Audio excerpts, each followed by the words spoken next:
Good morning बच्चों। Good morning.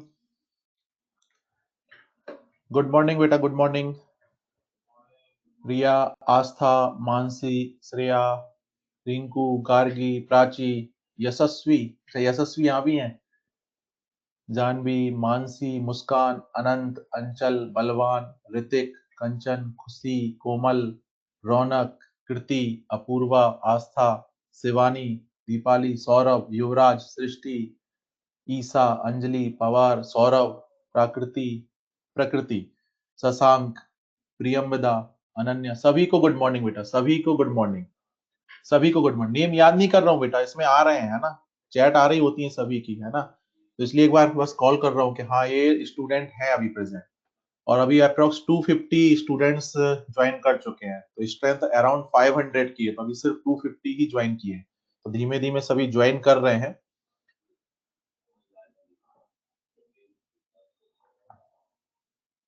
Good morning सभी को, गुड मॉर्निंग। और मुझे लगता है कि शायद आप लोगों ने कल का जो आपको ऑफ मिला था, ऑनलाइन क्लास में ऑफ था, ऑफलाइन में ऑफ नहीं था, तो आप लोगों को जो ऑफ मिला था उसका आप लोगों ने बेनिफिट उठाया होगा, है ना।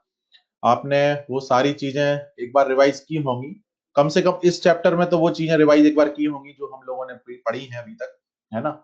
और शायद आप लोगों ने जो रिप्रोडक्शन यूनिट है उसके क्वेश्चंस भी आप लोगों ने सॉल्व कर लिए होंगे, है ना। तो क्वेश्चंस किए होंगे, तो कुछ क्वेश्चंस बने भी नहीं होंगे, उनको आप क्लियर करते रहिए डिफरेंट चैनल्स के थ्रू। ई सॉल्यूशन ऐप है आपके पास है, आप उस पर डाउट क्लियर कर लीजिए, और वहां से क्लियर ना हो तो फिर आप मुझे व्हाट्सएप पर भी सेंड कर सकते हैं, लेकिन पहले ट्राई आपको ई सॉल्यूशन ऐप पर करना है ना। अगर वहां से क्लियर नहीं हो फिर ही आप मुझे व्हाट्सएप पर कॉन्टेक्ट करिएगा, ठीक है। तो चलिए, तो एक बार मुझे कंफर्म कर दीजिए, वॉइस क्लियर आ रही है सभी तक? वॉइस क्लियर आ रही है? रिप्रोडक्टिव हेल्थ है या नहीं मॉड्यूल में? बेटा है ना मॉड्यूल में, आपने अच्छे से देखा नहीं है? रिप्रोडक्शन में, ह्यूमन रिप्रोडक्शन के बाद ही रिप्रोडक्टिव हेल्थ चैप्टर है बेटा, है ना। तो उस वहां है बेटा, फर्स्ट मॉड्यूल में ही है बेटा। चलिए, तो वॉइस क्लियर है। स्लाइड शो नहीं हो रही है कुछ लोगों को, स्लाइड में रिफ्रेश कर देता हूं एक बार। ये लीजिए, मैंने स्लाइड रिफ्रेश कर दी एक बार। ये लीजिए, अब ठीक है सब कुछ, है ना। स्लाइड भी आ रही होगी, वीडियो भी दिख रहा होगा, और वॉइस भी आ रही होगी, है ना। तो ऑडियो वीडियो स्लाइड सब कुछ क्लियर है। तो अब हम आगे बढ़ते हैं।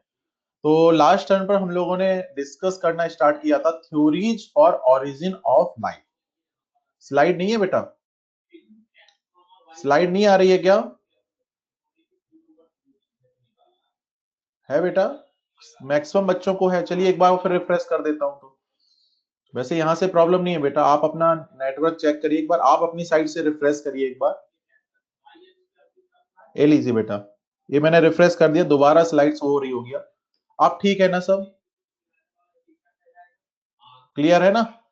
वॉइस क्लियर नहीं आ रही है बेटा? आपकी साइड से प्रॉब्लम होगी, बाकी सभी बच्चों को वॉइस क्लियर आ रही है। चलिए ठीक है, चलो अब स्टार्ट करते हैं, ठीक है। अब अगर कोई इशू है तो आपकी साइड से होगा, मेरी साइड से बेटा क्लियर है, क्योंकि 99% बच्चों को कोई इशू नहीं आ रहा है ना। तो देखिए, हम लोगों ने स्टार्ट किया था डिस्कस करना theories for origin of life, और उसमें हम लोगों ने 4 थ्योरीज पढ़ी, उनको काफी हद तक हम लोगों ने डिस्प्रूव भी किया, डिस्कार्ड किया। और फाइनल जो मोस्ट एक्सेप्टेड थ्योरी है, थ्योरी, वो क्या है? ऑपेरन हेल्डेन थ्योरी, जिसको हम थ्योरी ऑफ केमिकल एवोल्यूशन या मॉडर्न थ्योरी या फिर आर्टिफिशियल सिंथेसिस थ्योरी भी बोलते हैं, उसको हम लोगों ने डिस्कस करना स्टार्ट किया था। उसके 2 पार्ट्स होते हैं, एक होता है केमिकल एवोल्यूशन और दूसरा होता है बायोलॉजिकल एवोल्यूशन। केमिकल एवोल्यूशन को हम लोग कीमोजेनी बोलते हैं, और बायोलॉजिकल एवोल्यूशन को हम लोग बायोजेनी बोलते हैं। हम लोगों ने डिस्कस भी कर लिया था केमिकल एवोल्यूशन, उसके कुछ पॉइंट्स डिस्कस कर लिए थे, और हम लोगों ने वो सीक्वेंस भी देख लिया था कि किस तरीके से जो केमिकल एवोल्यूशन है वो होता है। क्लियर है ना? यहां तक पहुंच गए थे या नहीं? यहां तक पहुंच गए थे या नहीं? ये फ्लो जो मैंने है ये बता चुका था आपके बैच में या नहीं? केमिकल एवोल्यूशन का बेसिक फ्लो बता चुका था ना आपको? हाँ। तो चलिए, नहीं बताया था बेटा मोहम्मद? बताया था बेटा, ये मैं बेसिक फ्लो बता चुका था मैं, है ना। नहीं बताया था अंकित बेटा? बताया था बेटा। चलिए, तो ये बेसिक फ्लो में बता चुका था, इवन कुछ पॉइंट्स भी शायद मैं डिस्कस कर चुका था, है ना। नहीं किए तो कोई बात नहीं, अभी सारे पॉइंट दोबारा से आने वाले हैं। तो स्टार्ट करते हैं एक फ्रेश तरीके से chemical evolution. Part a chemical evolution, part A किसका, ऑपेरिन हेल्डेन थ्योरी का। क्लियर है? चलिए डिस्कशन स्टार्ट करते हैं। स्टार्ट करते हैं हम लोग अर्ली अर्थ से, है ना, मतलब जब अर्थ बनी ही थी तब वहां पर क्या कंडीशन थी। तो जब अर्ली अर्थ बनी ही थी उस समय पर अर्थ पर जो है वो वाटर नहीं था, अर्थ पर जो है वो वाटर नहीं था, और अर्थ पर लार्ज डिप्रेशंस हुआ करते थे, है ना, डिप्रेशंस मतलब गड्ढे वगैरह हुआ करते थे बड़े बड़े, लार्ज डिप्रेशन, वाटर था नहीं, इवन एटमॉस्फेयर भी नहीं था स्टार्टिंग में। जैसा कि मैंने बताया कि अर्ली जो अर्थ है, जब अर्थ फॉर्म हुई थी 4.5 बिलियन ईयर्स एगो, तब स्टार्टिंग में वहां पर एटमॉस्फेयर भी नहीं था। लेकिन आपको पता है कि जो सरफेस होगी अर्थ सरफेस, उसके अराउंड जो क्लाउड्स थे गैसेस वगैरह के, एटम्स वगैरह के, वो तो होंगे, क्योंकि जो कंडेंसेशन हो गया जिनका, वो तो पार्ट होगा किसका, प्लेनेट का या स्टार का, और जो कंडेंस नहीं हो पाए वो वहीं रह गए। कंडेंस किस वजह से, ग्रेविटेशनल फोर्स की वजह से। तो हम कह सकते हैं कि इधर ये जो मैंने एरिया बना रखा है, ये अर्थ सरफेस के बाहर का एरिया हो गया, और यहां पर क्या प्रेजेंट है, डिफरेंट एटम्स प्रेजेंट है, डिफरेंट एटम्स प्रेजेंट है, ठीक है। और ये आए कहां से, बिग बैंग से आए थे, जब यूनिवर्स का फॉर्मेशन हुआ था उस टाइम के हैं। साथ में क्या है कि यहाँ पर जो सन है, सन से जो रेडिएशंस है वो बड़े आराम से अर्थ सरफेस तक आ सकते हैं। अब क्यों आ सकते हैं, क्योंकि कोई ओजोन लेयर तो है नहीं है, तो बड़े आराम से जो यूवी रेज हैं वो वहां पर आ सकती है। आपको मैंने ये भी बताया था कि जो अर्ली अर्थ है उस टाइम पर जो टेम्परेचर था वो वेरी हाई था, टेम्परेचर वेरी हाई, और उस टाइम पर जो रेंज थी टेम्परेचर की वो थी 800 degree Celsius to 1000 degree Celsius वाली रेंज की, मतलब 1000 डिग्री सेल्सियस के अप्रोक्स क्या था, हाई टेम्परेचर उस टाइम पर हुआ करता था अर्ली अर्थ पर, प्रिमिटिव अर्थ पर। बात समझ में आ गई? अब यहां पर स्टार्ट करेंगे तो मैंने कुछ बेसिक कंडीशंस आपको बता दी कि अभी लार्ज डिप्रेशन है अर्थ सरफेस पर, उसमें वाटर नहीं है, ऊपर जो है सरफेस के ऊपर वहां पर एटम्स हैं, वो एटम्स जो कि कंडेंस होकर के ग्रेविटेशनल फोर्स की वजह से वो अभी प्लेनेट का पार्ट नहीं बन पाए, वो अभी बाहर ही है सरफेस के।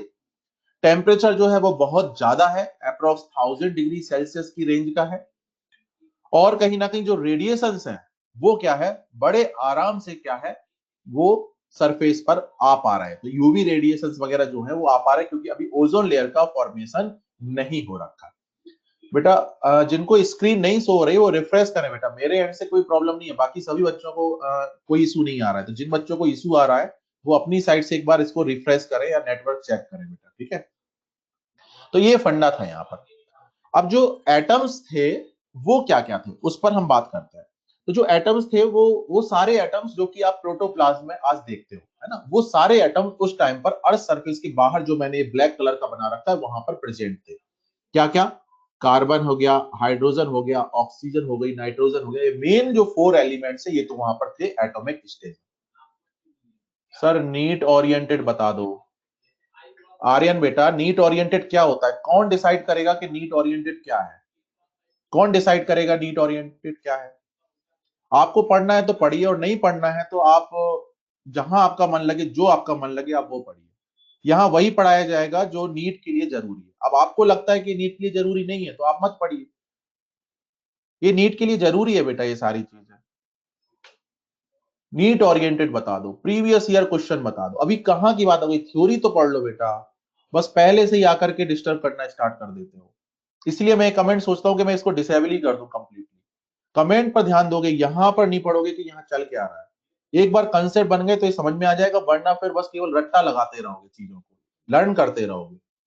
सब कुछ इंपॉर्टेंट है बेटा। एलएन के मॉड्यूल में जो है आपको सिर्फ 1 ईयर और 2 ईयर का एक्सपीरियंस हो सकता है इस फील्ड का, एलएन को मोर देन 30 ईयर्स का एक्सपीरियंस है। और अगर एलएन के मॉड्यूल में या एलएन की क्लास में कोई चीज बताई जा रही तो वो वाकई में नीट के पॉइंट ऑफ व्यू से इंपॉर्टेंट होगी। तो उस चीज को सोचिए, जरा थोड़ा समझिए, बातों में मत आइए दूसरों के कि उन्होंने बोल दिया कि नीट ओरिएंटेड नहीं पढ़ाया जा रहा, बाहर का पढ़ाया जा रहा है।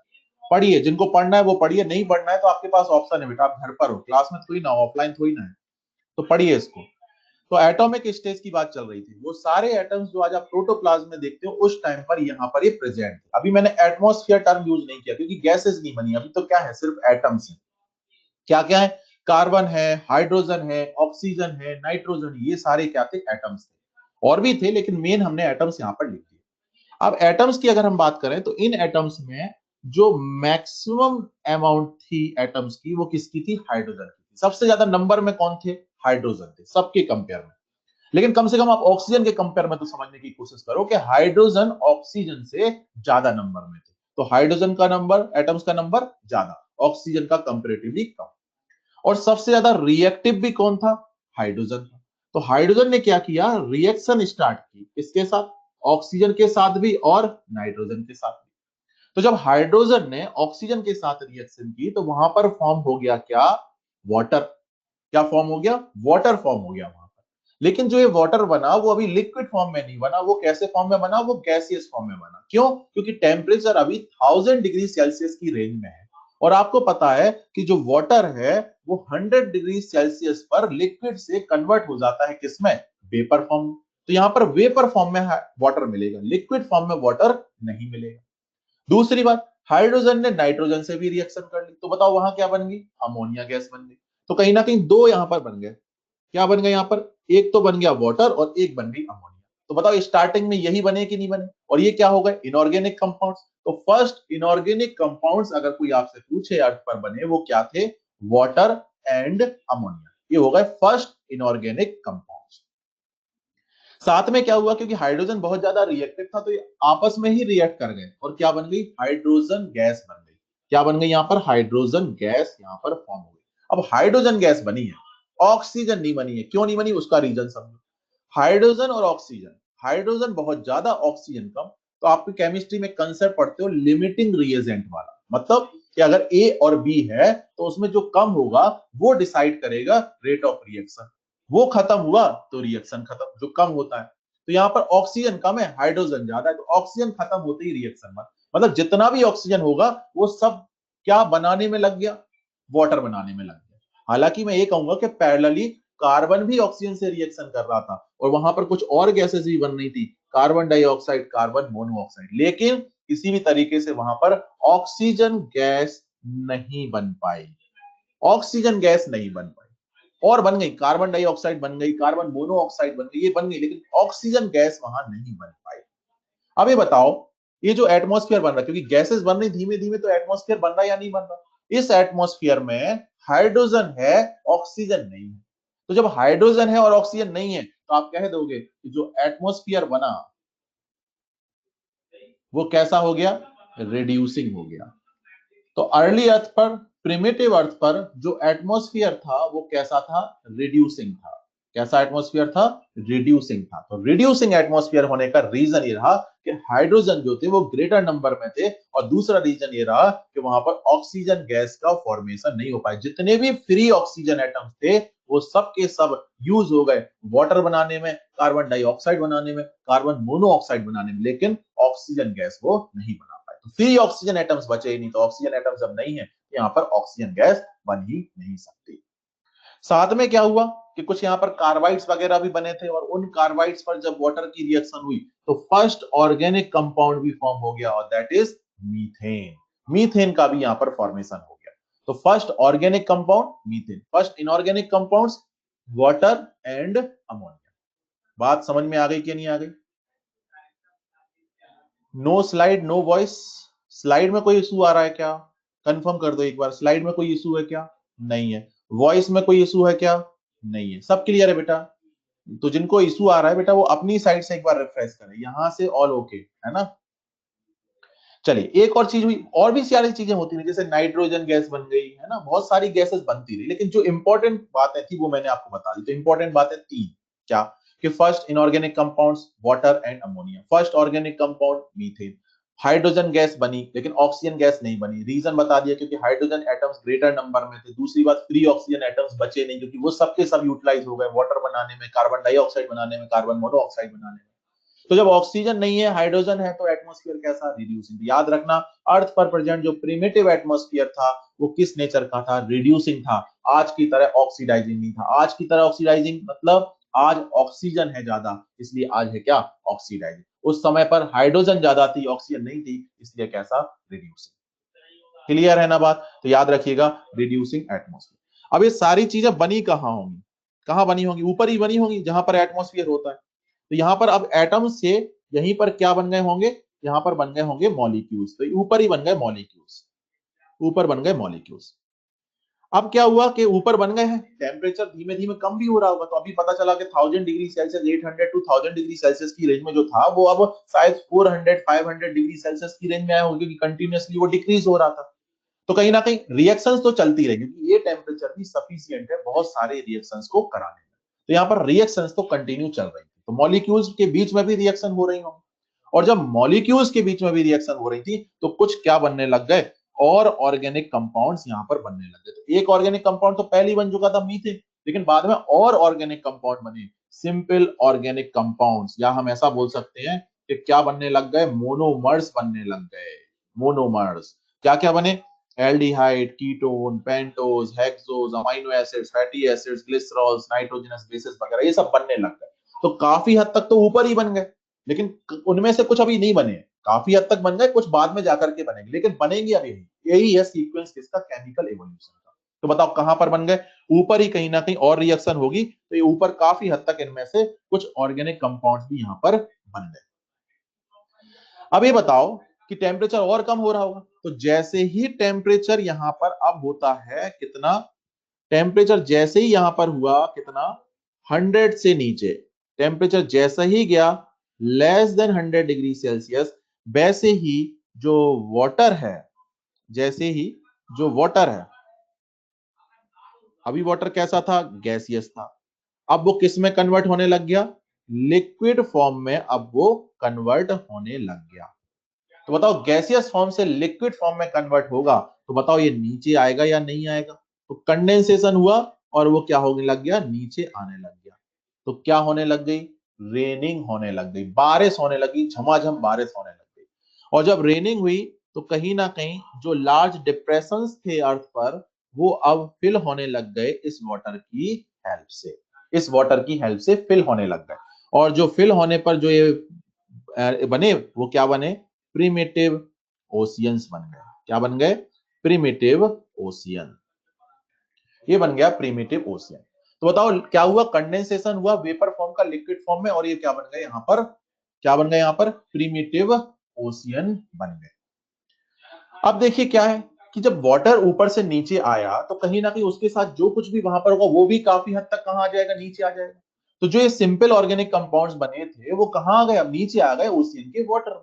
तो बताओ वाटर तो और भी अच्छा मीडियम है रिएक्शन के लिए, आया ना, तो यहाँ पर और भी रिएक्शन की पॉसिबिलिटी। लेकिन क्या अभी रिएक्शन के लिए टेम्परेचर है सफिशिएंट है, 100 से नीचे आया, ये थोड़ी ना बोल दिया कि वो अभी 0 हो गया। अभी भी वो कैसा है, वार्म वाटर है, बॉइलिंग वाटर है। तो जब वार्म वाटर और बॉइलिंग वाटर है और उसमें सिंपल ऑर्गेनिक कंपाउंड पड़े हुए, तो बताओ उनके बीच में भी रिएक्शन होगी कि नहीं होगी। तो जो सिंपल ऑर्गेनिक कंपाउंड अभी जो वाटर में है, जैसे ही उनके बीच में रिएक्शन होगी, जैसे ही उनके बीच में पॉलीमराइजेशन हो गया, बनने लग जाएंगे क्या, कॉम्प्लेक्स ऑर्गेनिक कंपाउंड्स।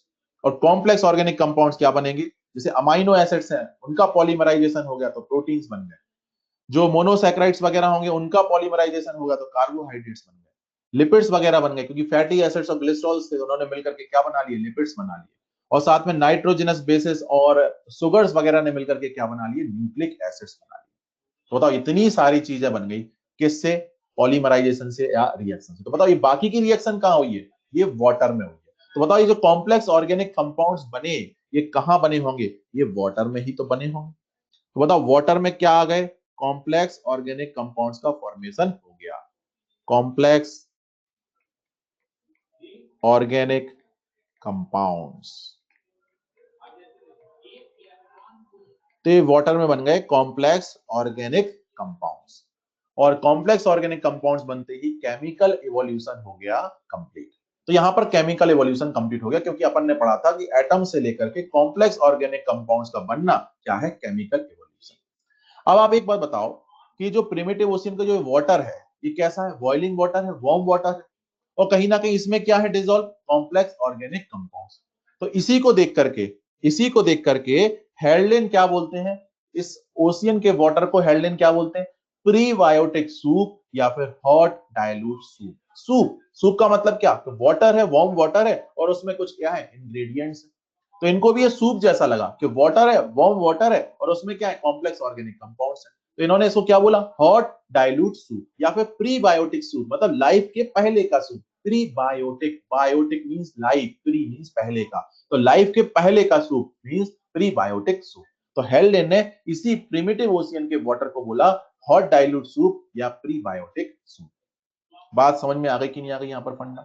ठीक है, तो टेम्परेचर बाद में भी कम होता रहेगा, धीमे धीमे बाद में और कम होगा, लेकिन इस टाइम पर जबकि ये हम स्ट्रक्चर पढ़ रहे हैं, समझ रहे हैं, तब टेम्परेचर कैसा था? 50, 60, 70, 80 वाली रेंज में, मतलब हॉट डाइल्यूट सूप वाला फंडा वहां पर हो सकता था।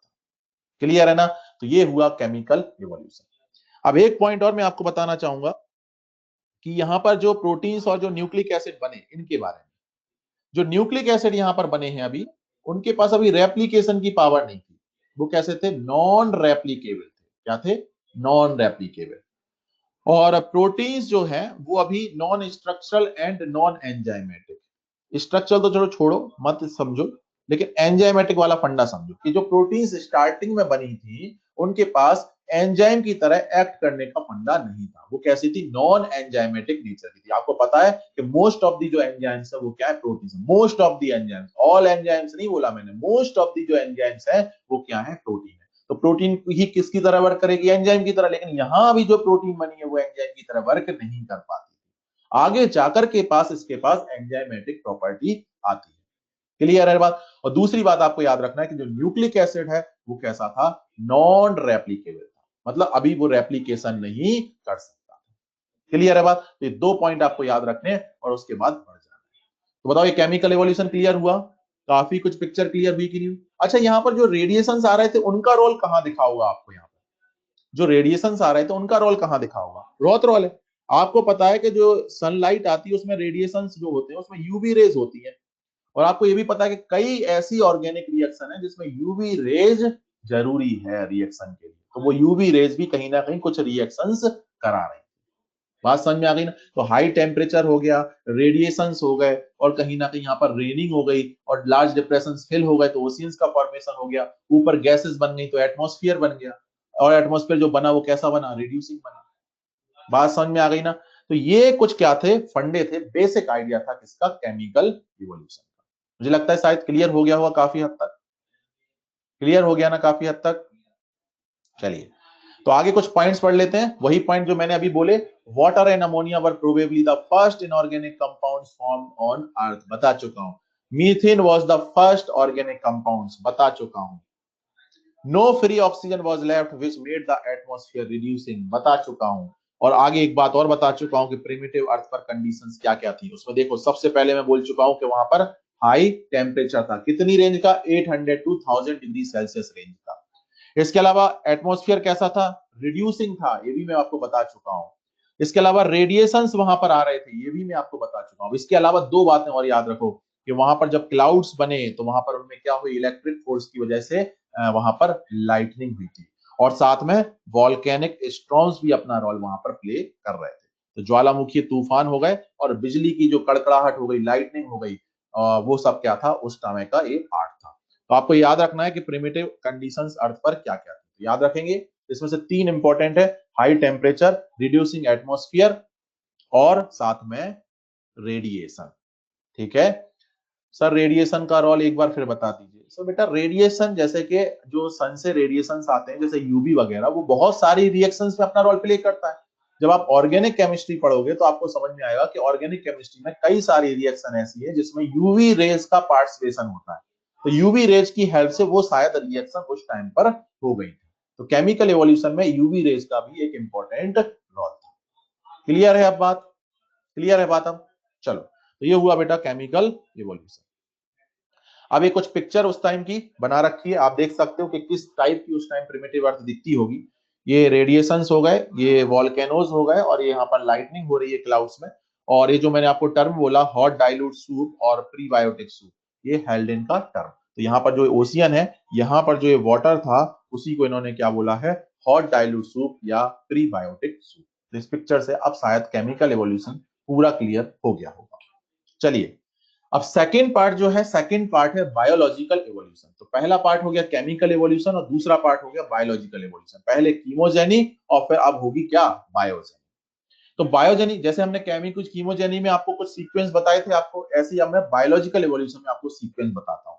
सबसे पहले क्या हुआ? प्रोटोबायोन्ट्स का फॉर्मेशन हुआ सबसे पहले, फिर बने इओबायोन्ट्स, फिर बनी prokaryotic cell, first prokaryotic cell, और फिर क्या बनी? यूकैरियोटिक सेल, वो भी फर्स्ट।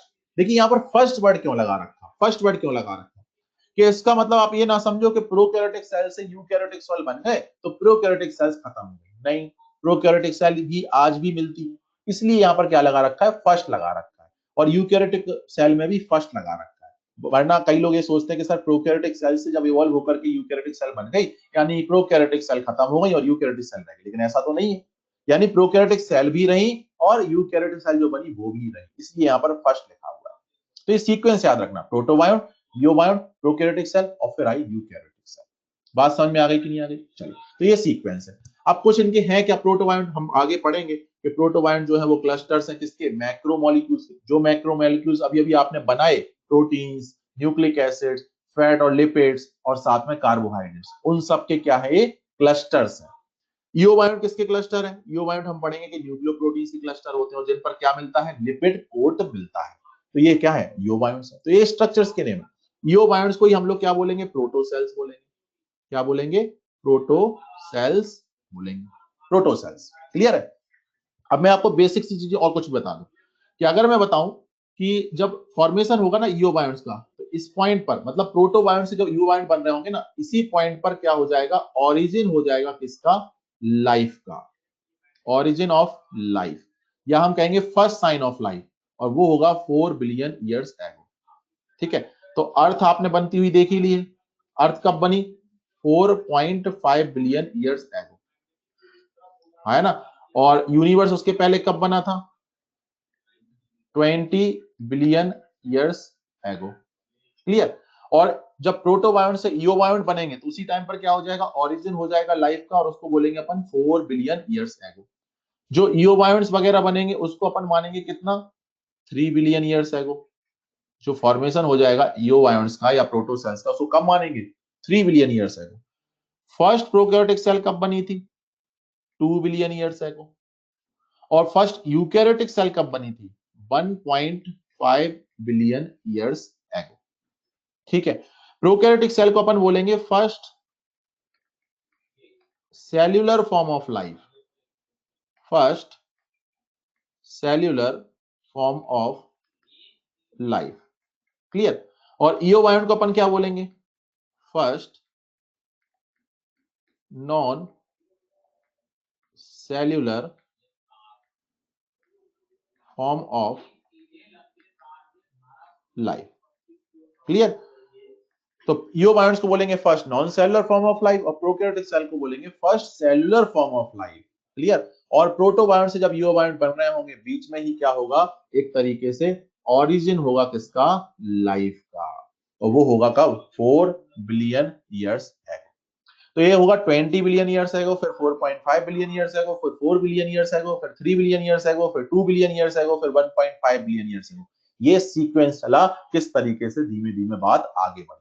तो अभी मैंने बेसिक आइडिया दिया, हाँ बेटा अभी सब एक्सप्लेन करूंगा, मत परेशान हो, अभी एक्सप्लेन करूंगा, ये बस बेसिक आइडिया दे रहा हूं ताकि पिक्चर क्लियर रहे कि किस तरीके से क्या हुआ था, कब कब। क्लियर है ना बात? अब चलो, अब इस डिस्कशन को समझने से पहले, आगे बढ़ने से पहले एक बात और समझो कि लाइफ का बनना और लाइफ फॉर्म का आना, ये दो अलग अलग बातें हैं। लाइफ का बनना और लाइफ फॉर्म का आ जाना वो अलग अलग बातें हैं, ऑब्वियसली बात है, हम लोग हैं, हम लोग के अंदर लाइफ है, लेकिन हम लोग लाइफ फॉर्म भी तो है। लेकिन अगर लाइफ फॉर्म ना हो तो लाइफ का क्या सेंस है, हाँ या ना? अगर हम लोग लाइफ फॉर्म जो है हमारे अंदर, अगर लाइफ ना हो तो फिर लाइफ फॉर्म का मतलब भी क्या? तो लाइफ कब है, जब लाइफ फॉर्म है। तो लाइफ का आना और लाइफ फॉर्म का आना, ये दो अलग अलग बातें, आप थोड़ा सा क्लियर रखो। तो लाइफ का ओरिजिन अपन पढ़ रहे हैं, लेकिन साथ में अपन को तब पढ़ना पड़ेगा फिर क्या, लाइफ फॉर्म कैसे है। तो लाइफ फॉर्म क्या क्या है, नॉन सेलुलर फॉर्म भी है और सेलुलर फॉर्म भी। नॉन सेलुलर फॉर्म क्या है, इयोबायोट्स या प्रोटोसेल, और सेलुलर फॉर्म क्या है, प्रोकैरियोटिक सेल और यूकैरियोटिक सेल। लेकिन आज के टाइम पर सिर्फ क्या है, cellular form of life. Non cellular form of life आज के टाइम पर नहीं मिलता, क्योंकि वो कब मिलता था, जब बायोलॉजिकल इवोल्यूशन चल रहा था, और क्या था वो, यूबायोट। आज के टाइम पर सिर्फ क्या है, सेलुलर फॉर्म ऑफ लाइफ, यानी प्रोकैरियोटिक सेल और यूकैरियोटिक सेल।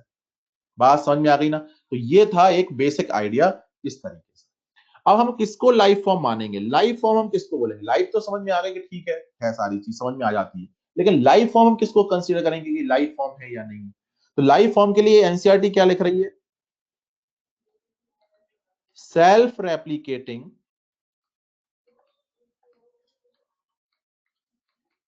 मेटाबॉलिक कैप्सूल, ये एनसीईआरटी की लाइन है, सेल्फ रेप्लिकेटिंग मेटाबॉलिक कैप्सूल, उसको आप बोलोगे लाइफ फॉर्म, उसको आप बोलोगे लाइफ फॉर्म। अब यहां पर तीन बातें आती हैं, क्या क्या, चलो सबसे पहले समझते हैं। सबसे पहला टर्म है सेल्फ रेप्लिकेटिंग, मतलब सेल्फ रेप्लिकेशन वहां होना चाहिए, कोई एक ऐसा मॉलिक्यूल जरूर होना चाहिए उस लाइफ फॉर्म में जो क्या करे, सेल्फ रेप्लिकेशन करे, सेल्फ रेप्लिकेटिंग। बात समझ में आ गई? तो अगर रिप्रोडक्शन अगर कहीं हो पा रहा होगा, ऑब्वियस सी बात है सेल्फ रेप्लिकेशन होगा तभी तो कहीं ना कहीं पॉसिबल बन पाएगा क्या, रिप्रोडक्शन। तो रिप्रोडक्शन होना बहुत जरूरी है, वो भी किसके थ्रू, सेल्फ रेप्लिकेशन के थ्रू होगा। तो सेल्फ रेप्लिकेशन की प्रॉपर्टी इंपॉर्टेंट है, ऐसा कोई मॉलिक्यूल होना जरूरी है जो सेल्फ रेप्लिकेशन कराए, और सबसे इंपॉर्टेंट यही बात है। और आगे हम देखेंगे कि जैसे ही सेल्फ रेप्लिकेटिंग मॉलिक्यूल आया वैसे ही हमने कंसीडर कर लिया क्या, फर्स्ट साइन ऑफ लाइफ या फिर origin of life. Second, metabolic, मतलब मेटाबॉलिज्म वहां होना चाहिए, मींस रिएक्शंस होनी चाहिए, है ना। और कैसी होनी चाहिए, दोनों टाइप की, एनर्जी लगना भी चाहिए और एनर्जी निकलना भी चाहिए, आया ना, एनाबॉलिक कैटाबॉलिक दोनों टाइप की होनी चाहिए। अब एनर्जी आएगी किससे, एनर्जी आएगी फूड सोर्स से, तो वहां पर फूड सोर्स होना चाहिए कोई ना कोई, जिससे क्या कर सके, एनर्जी प्रोड्यूस हो सके। तो ये सारा फंडा भी वहां होना चाहिए। इसके अलावा वहां एक कैप्सूल होना चाहिए, कैप्सूल का मतलब वहां पर क्या होनी चाहिए, एक बाउंड्री होनी चाहिए। क्या होनी चाहिए, एक बाउंड्री होनी चाहिए, बाउंड्री होनी चाहिए। क्या होनी चाहिए वहां पर, बाउंड्री। और बाउंड्री होने से फायदा क्या होता है कि जैसे मान लीजिए कोई एक लाइफ फॉर्म है और अगर उसमें बाउंड्री है, तो बाउंड्री से क्या होता है कि उसका जो इंटरनल एनवायरनमेंट होता है वो एक्सटर्नल एनवायरनमेंट से क्या हो जाता है, सेपरेट हो जाता है। तो ये ऐसा होना चाहिए कि सेपरेशन होना चाहिए between internal environment of life form and external environment, ऐसी कोई बाउंड्री होनी चाहिए। तो आप तो पता है जैसे अभी प्रेजेंट टाइम पर अगर आप देखें तो सेल में होती है ना सेल मेम्ब्रेन, वो क्या है, एक बाउंड्री तो है। तो बाउंड्री होना चाहिए, ये भी एक लाइफ फॉर्म का क्या है, कैरेक्टरिस्टिक। तो तीन कंडीशन, रिप्रोडक्शन सेल्फ रेप्लिकेशन वाली बात, फूड सोर्स मेटाबॉलिज्म वाली बात, और कहीं ना कहीं बाउंड्री कैप्सूल वाली बात। बात समझ में आ गई कि नहीं आ गई? तो याद रखना ये फंडा यहां होना चाहिए, क्लियर है। बाउंड्री बोला मैंने बेटा, सेल मेम्ब्रेन या सेल वॉल नहीं बोला कि वो होना चाहिए, मैंने बोला कि कोई ऐसी चीज होनी चाहिए जो इंटरनल एनवायरनमेंट को एक्सटर्नल एनवायरनमेंट से सेपरेट कर सके। क्लियर है ना बात? चलो अब आगे बढ़ना स्टार्ट करेंगे। तो ये बेसिक्स मैंने बता दी। एक और बात मैं आपको बताऊं, कुछ टेक्स्ट बुक जो है वो प्रोटोबायोंट और यूबायोंट को एक सा ही मानती है, मतलब एक ही स्ट्रक्चर मानती है, ठीक है। तो हमने क्या किया, उसको अलग अलग करके पढ़ रहे हैं। इवन कुछ ऐसे रेफरेंसेस भी है जो अलग अलग बताते भी है। और पास्ट में जब क्वेश्चंस भी आए ना इस सेक्शन से, तो वो कई बार ऐसा हुआ कि उन्होंने प्रोटोबायोंट यूबायोंट को एक मान करके पूछा, और कई बार ऐसे पूछा कि प्रोटोबायोंट और यूबायोंट अलग अलग। हाँ है ना। तो हम लोग अलग अलग पढ़ रहे हैं, फिर अपन एडजस्ट कर लेंगे, थोड़ा बहुत डाउट तो बना रहेगा, वो मैं मानता हूं कि बना रहेगा, लेकिन जैसा मैं पॉइंट बताऊं एज इट इज आप वैसा उसको याद रख लेंगे, तो क्वेश्चन आपका रॉन्ग नहीं होगा। क्लियर है? चलिए तो आते हैं आगे, चलते हैं हम और बात करते हैं सबसे पहले किसकी, प्रोटोबायोन्ट्स की। सबसे पहले बात करेंगे प्रोटोबायोन्ट्स की।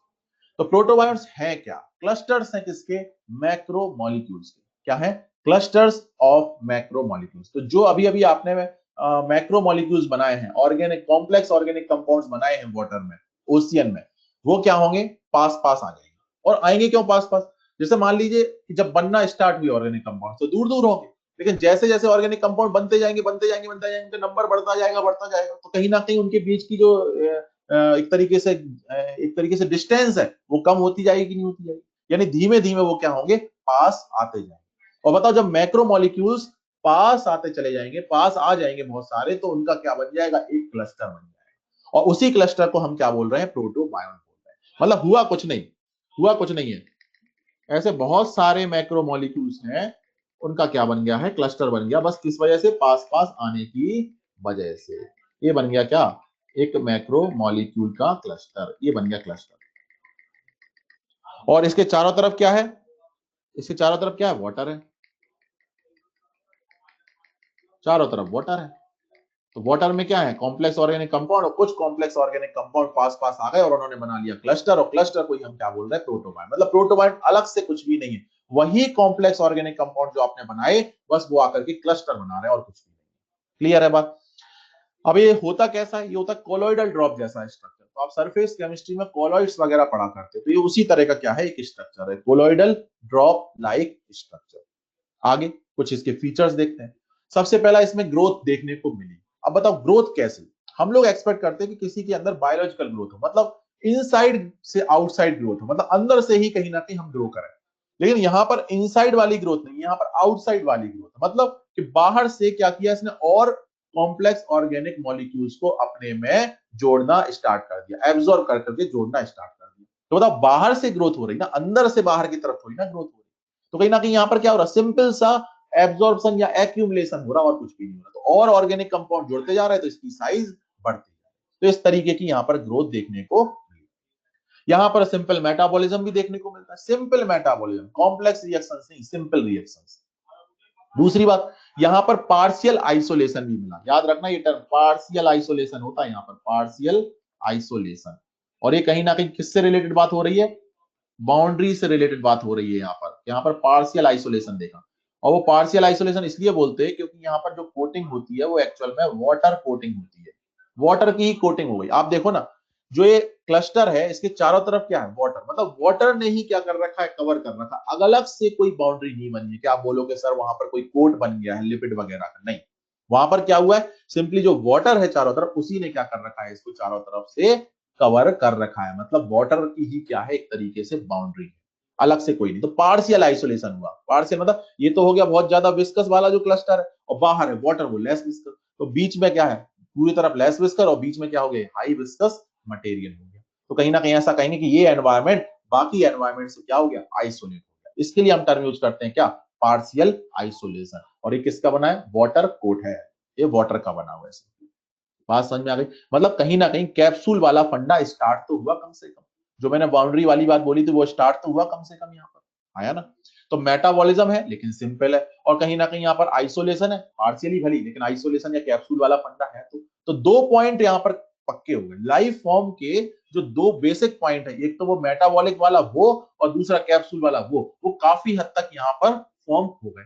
लेकिन जो पहला पॉइंट था सेल्फ रेप्लिकेशन रिप्रोडक्शन, वो यहां पर पूरा नहीं हुआ। तो लिखा भी है could not reproduce, could not reproduce, ये रिप्रोड्यूस नहीं कर सकते थे, अपनी जैसी कॉपी नहीं बना सकते थे।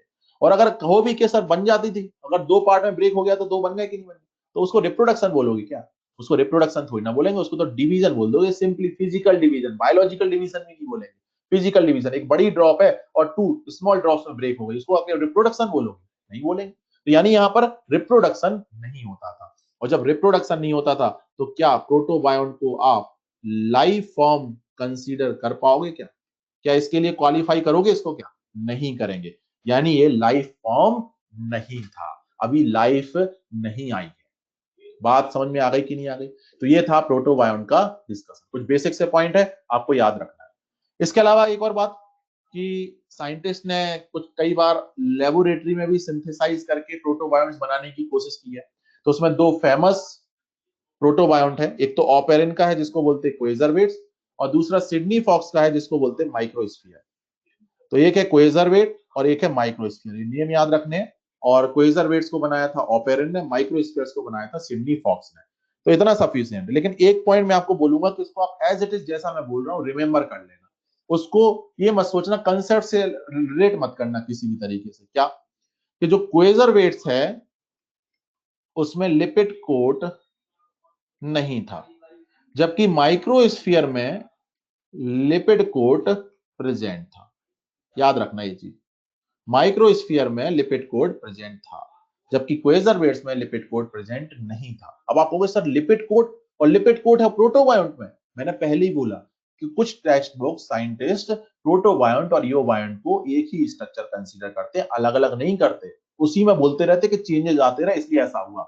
लेकिन अपन क्या कर रहे हैं कि चेंजेस आने के पहले प्रोटोबायोन्ट, चेंजेस आने के बाद यूबायोन्ट, इसलिए डाउट बनता है। इसलिए मैं आपको ऐसे एज इट इज बोल रहा हूं कि इसको आप क्या करके रखो, लर्न करके रखो, कि अगर कभी कंपैरिजन आ जाए, और आया भी है, ऑल इंडिया पीएमटी 2005-6 के अराउंड ये क्वेश्चन आया भी है, दोनों में डिफरेंस पर बेस्ड एक क्वेश्चन था। याद रखना क्वेजरवेट्स में लिपिड ड्रॉप्स नहीं है, जबकि माइक्रोस्फीयर में लिपिड कोट प्रेजेंट थी।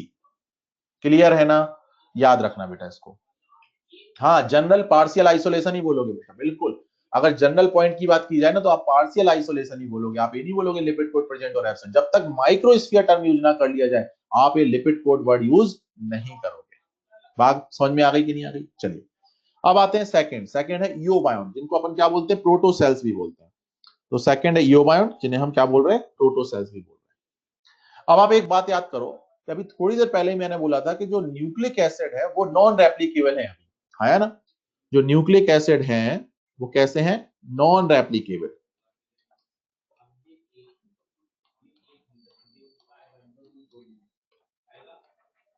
और जो नॉन रेप्लिकेबल न्यूक्लिक एसिड है उसमें हो गया क्या, म्यूटेशन। क्या हो गया उसमें, म्यूटेशन। और म्यूटेशन हो भी सकता था, यूवी रेज आ भी रही क्योंकि, और म्यूटेशन जैसे ही हुआ तो जो न्यूक्लिक एसिड बना अब उसके पास आ गई रेप्लिकेशन की पावर, यानी वो कैसा हो गया, अब रेप्लिकेबल हो गया। अब वो रेप्लिकेबल हो गया। तो म्यूटेशन की वजह से रेप्लिकेशन की पावर आई, रेप्लिकेशन की पावर। और रेप्लिकेशन की पावर आते ही प्रोटीन के साथ बाइंड हुआ और बन गया क्या, न्यूक्लियोप्रोटीन्स। क्या बन गई, न्यूक्लियोप्रोटीन्स। न्यूक्लियोप्रोटीन्स हम लोग बोलते हैं ना आज के टाइम पर, क्रोमोसोम, डीएनए, जीन, ये सब क्या न्यूक्लियोप्रोटीन ही तो है एक तरीके से। तो न्यूक्लियोप्रोटीन्स का फॉर्मेशन हो गया, और वो कैसा न्यूक्लियोप्रोटीन, जिसके पास रेप्लिकेशन की पावर है। रेप्लिकेशन की पावर मतलब अब ये अपनी कॉपी बना सकता है खुद ही। ये तो गजब बात हो गई ना। लाइफ के दो जो फंडे थे, लाइफ फॉर्म के जो टू फंडे थे मेन, वो तो पहले ही हो गए थे, लेकिन जो सबसे पहला वाला सबसे इंपॉर्टेंट फंडा था कि सेल्फ रेप्लिकेशन होना चाहिए, वो तो फर्स्ट टाइम आ रहा, वो प्रोटोबायोंट में नहीं था। मतलब न्यूक्लियो प्रोटीन बनते ही हमें लगने लग गया कि बस अब तो लाइफ आ ही गई है, लाइफ तो आ गई, लाइफ फॉर्म भले नहीं आया लेकिन लाइफ तो आ गई। तो ये क्या हो गया, फर्स्ट साइन ऑफ लाइफ। तो फॉर्मेशन ऑफ न्यूक्लियोप्रोटीन क्या है, फर्स्ट साइन है लाइफ का, या इसी को अपन बोल सकते हैं, यहीं से कंसीडर कर लेते हैं ऑरिजिन ऑफ लाइफ। यहां से हो गया लाइफ का ऑरिजिन, और इसी को अपन कंसीडर करते हैं कब, 4 बिलियन ईयर्स एगो, जो कि मैं आपको पहले ही बता चुका हूं। बात समझ में आ गई। तो first sign of life, origin of life, 4 billion years ago, वो क्या है, फॉर्मेशन ऑफ न्यूक्लियोप्रोटीन। तो लाइफ आ गई, लाइफ फॉर्म आना अभी बाकी। बात समझ में आ गई ना। मैंने बोला था ना, लाइफ आना और लाइफ फॉर्म आना दो अलग अलग बात है। लाइफ आ गई किससे, न्यूक्लियोप्रोटीन के बनते ही, अब लाइफ फॉर्म आना बाकी है। तो लाइफ फॉर्म की बात करते हैं। क्या हुआ कि जो ये न्यूक्लियोप्रोटीन्स है इन्हें भी अब क्या बना लिए, क्लस्टर बना लिए, और कहीं ना कहीं उसके ऊपर बन गई क्या, लिपिड कोड। अब एक कैसे बनी पूरा नहीं समझना है, कि एक एक पॉइंट समझ रहा है कि धीमे धीमे लिपिड कोड बन रही है, इतना इमेजिनेशन मोड पर नहीं जाना है। इतना इमेजिनेशन मोड पर नहीं जाना है बेटा, बस पॉइंट टू पॉइंट बस समझने की कोशिश करनी कि ऐसा हुआ ठीक है, ये हुआ ठीक है, इस तरीके से।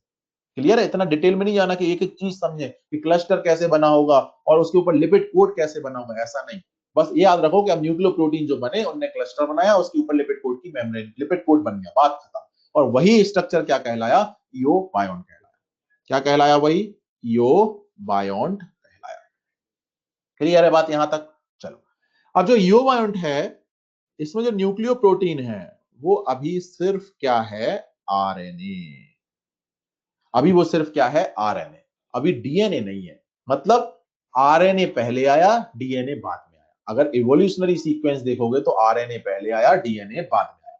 और यहां मैंने क्या लिख दिया, आरएनए, इसका मतलब आरएनए पहले आया हुआ है, ईओ बायोन्ट से आरएनए आ गया। अब आप बताओ, प्रोटीन्स अभी तक मैंने बात नहीं की, लेकिन प्रोटीन समझ गए होंगे कि अभी तक शायद वो एंजाइमेटिक को रिएक्शन नहीं हो रही। अब एक चीज देखो, डाउट यहां पर बन जाता है। मैंने प्रोटोबायोन्ट में बोला सिंपल मेटाबॉलिज्म। अब सिंपल मेटाबॉलिज्म से कंफ्यूज हो जाता है कि सर मेटाबॉलिज्म है, इसका मतलब वहां पर एंजाइम्स वर्क कर रहे होंगे। नहीं, वो ऐसी मेटाबॉलिक रिएक्शन जिनमें एंजाइम्स की कोई रिक्वायरमेंट नहीं है, वो बड़े आराम से अपने आप बिना एंजाइम के हो सकती है, वो रिएक्शन वहां हो पा रही है। लेकिन अब वो रिएक्शन भी होने लग गई यहां पर जिनमें एंजाइम्स की रिक्वायरमेंट होती है। इसका मतलब क्या प्रोटीन अब एंजाइम की तरह वर्क करने लग गई, नहीं। यहीं पर तो एक बात है कि आरएनए आया, लेकिन प्रोटीन्स जो हैं अभी, वो अभी भी कैसी हैं, नॉन एंजाइमेटिक है। कैसी हैं अभी भी, नॉन एंजाइमेटिक। तो बताओ, जब आरएनए है और प्रोटीन्स नॉन एंजाइमेटिक है, और अगर हम बोल रहे हैं कि यहाँ पर मेटाबॉलिज्म जो है वो कॉम्प्लेक्स चलने लग गया था, मेटाबॉलिज्म हो रहा था, चलो मेटाबॉलिज्म की बात छोड़ो, ये बताओ रेप्लिकेशन तो कर सकता है कि नहीं कर सकता, कर सकता है, क्योंकि इसके पहले ही न्यूक्लियोप्रोटीन बन गया, वो न्यूक्लियोप्रोटीन इसी के अंदर है, तो ये रेप्लिकेशन कर सकता है, रिप्रोडक्शन कर सकता है। और आपको पता है कि रेप्लिकेशन होगा तो गारंटेड वहां कुछ एंजाइम तो चाहिए ही चाहिए, बिना एंजाइम के रेप्लिकेशन तो नहीं हो सकता, ये तो आप पढ़ते भी हो जेनेटिक्स में। तो वो एंजाइम कहां से, जब प्रोटीन एंजाइम नहीं है तो वो एंजाइम कौन, वो एंजाइम है आरएनए। एक्चुअली कुछ आरएनए जो होते हैं वो एंजाइम की तरह वर्क करते हैं, उनको बोलते हैं हम राइबोजाइम। राइबोजाइम। क्या बोलते हैं? राइबोजाइम्स। तो राइबोजाइम्स ने क्या कर दिया? एंजाइमेटिक प्रॉपर्टी शो कर दी। राइबोजाइम ने एंजाइमेटिक प्रॉपर्टी शो कर दी। प्रोटीन नहीं कर रहा, आरएनए कर रहा। और कौन सा? राइबोजाइम। उसने ये सारी रिएक्शन करा दी उस टाइम पर। तो आरएनए कहीं ना कहीं हम कहेंगे रेप्लिकेशन में पार्टिसिपेट तो कर रहा, लेकिन साथ में राइबोजाइम वाला जो आरएनए है वो एंजाइमेटिक वाला जो पार्ट है वो परफॉर्म कर देगा। लेकिन प्रोटीन अभी भी कैसी है? Non enzymatic.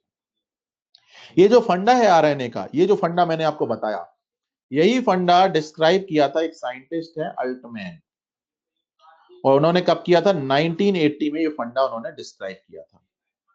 1980 में उन्होंने बताया था कि कुछ आरएनए ऐसे होते हैं जो एंजाइम्स की तरह परफॉर्म कर सकते हैं, और वो क्या होते हैं? राइबोजाइम होते हैं। और उन्होंने, क्योंकि ये ईओ बायोन्ट्स में आरएनए अपन मान रहे हैं, तो उन्होंने इसी वर्ल्ड को, मतलब ईओ बायोन्ट्स वाला जो वर्ल्ड था उसको बोल दिया आरएनए वर्ल्ड। क्या बोल दिया उन्होंने? इसको आरएनए वर्ल्ड बोल दिया, क्योंकि आरएनए ही सब कुछ करा रहा था, रेप्लिकेशन भी और जो मेटाबॉलिज्म या फिर जो एंजाइमेटिक रिएक्शंस थी वो। तो ये जो एरा है ईओ बायोन्ट्स के टाइम का, उसको उन्होंने क्या बोला है? आरएनए वर्ल्ड बोला। तो ये आरएनए था अभी तक। बात समझ में आ गई कि नहीं? अब ये तो मैं आपको पहले ही बता चुका कि ईओ बायोन्ट जो है वो फॉर्म हो गया लाइफ फॉर्म, क्योंकि यहाँ पर तीनों प्रॉपर्टी आ गई। आप सोचो कैसे? लिपिड कोट है तो कैप्सूल वाला फंडा क्लियर। मेटाबॉलिज्म चल ही पा रही, क्योंकि अब राइबोजाइम है तो वो मेटाबॉलिक रिएक्शंस करा पा रहे हैं आराम से, कॉम्प्लेक्स रिएक्शन भी अब हो पा रही है रेप्लिकेशन जैसी। और कहीं ना कहीं सेल्फ रेप्लिकेशन भी हो रहा है, रिप्रोडक्शन भी हो रहा है। तो बताओ तीनों प्रॉपर्टी फुलफिल हो गई, तो बताओ इसको लाइफ फॉर्म बोलेंगे या नहीं बोलेंगे? बोलेंगे। तो ये क्या है? फॉर्म है किसका? लाइफ का। ये लाइफ फॉर्म हो गया, फॉर्म है लाइफ का। लेकिन क्या ये सेल है? नहीं। सेल तो हम किसको मानते हैं? प्रोकैरियोटिक और यूकैरियोटिक। तो मतलब क्या हो गए? Non cellular form of life. ये फॉर्म तो है लाइफ का, लेकिन सेल नहीं है, मतलब non cellular form of life. और इसी की मैं बात कर रहा था कितना? 3 बिलियन ईयर्स एगो। तो लाइफ का ओरिजिन 4 बिलियन ईयर्स एगो, लेकिन फर्स्ट फॉर्म ऑफ लाइफ आ रहा है कब? 3 बिलियन ईयर्स एगो। वो कैसा फॉर्म था? नॉन सेलुलर फॉर्म था लाइफ का। बताइए यहां तक बात क्लियर हो गई कि नहीं हो गई? तो non cellular form of life कब? 3 बिलियन ईयर्स एगो। क्लियर है? अब इसी यूबायोट में और भी फर्दर क्या होते रहे? म्यूटेशंस होते रहे, और म्यूटेशंस होते रहे। तो इसमें म्यूटेशन की बात अपन नहीं करेंगे कि क्या क्या हुए। पहली बात तो कि प्रोटीन्स के बाद एंजाइमेटिक प्रॉपर्टी अब आ जाएगी। हालांकि वो म्यूटेशन से ही नहीं हुआ, लेकिन फिर भी अपन बोलते हैं कि अब एंजाइमेटिक प्रॉपर्टी आ गई, डेवलपमेंट चलता रहा। और कहीं ना कहीं अब पहली बार यहाँ फॉर्म हो गया क्या? डीएनए। तो अभी जो आरएनए था, अब यहाँ डीएनए बन गया। तो फर्स्ट टाइम डीएनए या डीएनए बेस्ड जेनेटिक सिस्टम किसमें देखने को मिला? आगे बनने वाले सेलुलर फॉर्म में, और उसी को अपन क्या बोलते हैं? Prokaryotic cell. तो जब म्यूटेशन हुआ, जब आरएनए से डीएनए बना, प्रोटीन्स में एंजाइमेटिक प्रॉपर्टी आ गई, और कहीं ना कहीं परमिएबिलिटी आ गई। किसमें? किसमें? कैप्सूल में, मेम्ब्रेन में। वो भी कैसी? सेमी परमिएबिलिटी, मतलब सिलेक्टेड कंपाउंड अंदर आना, सिलेक्टेड कंपाउंड बाहर जाना।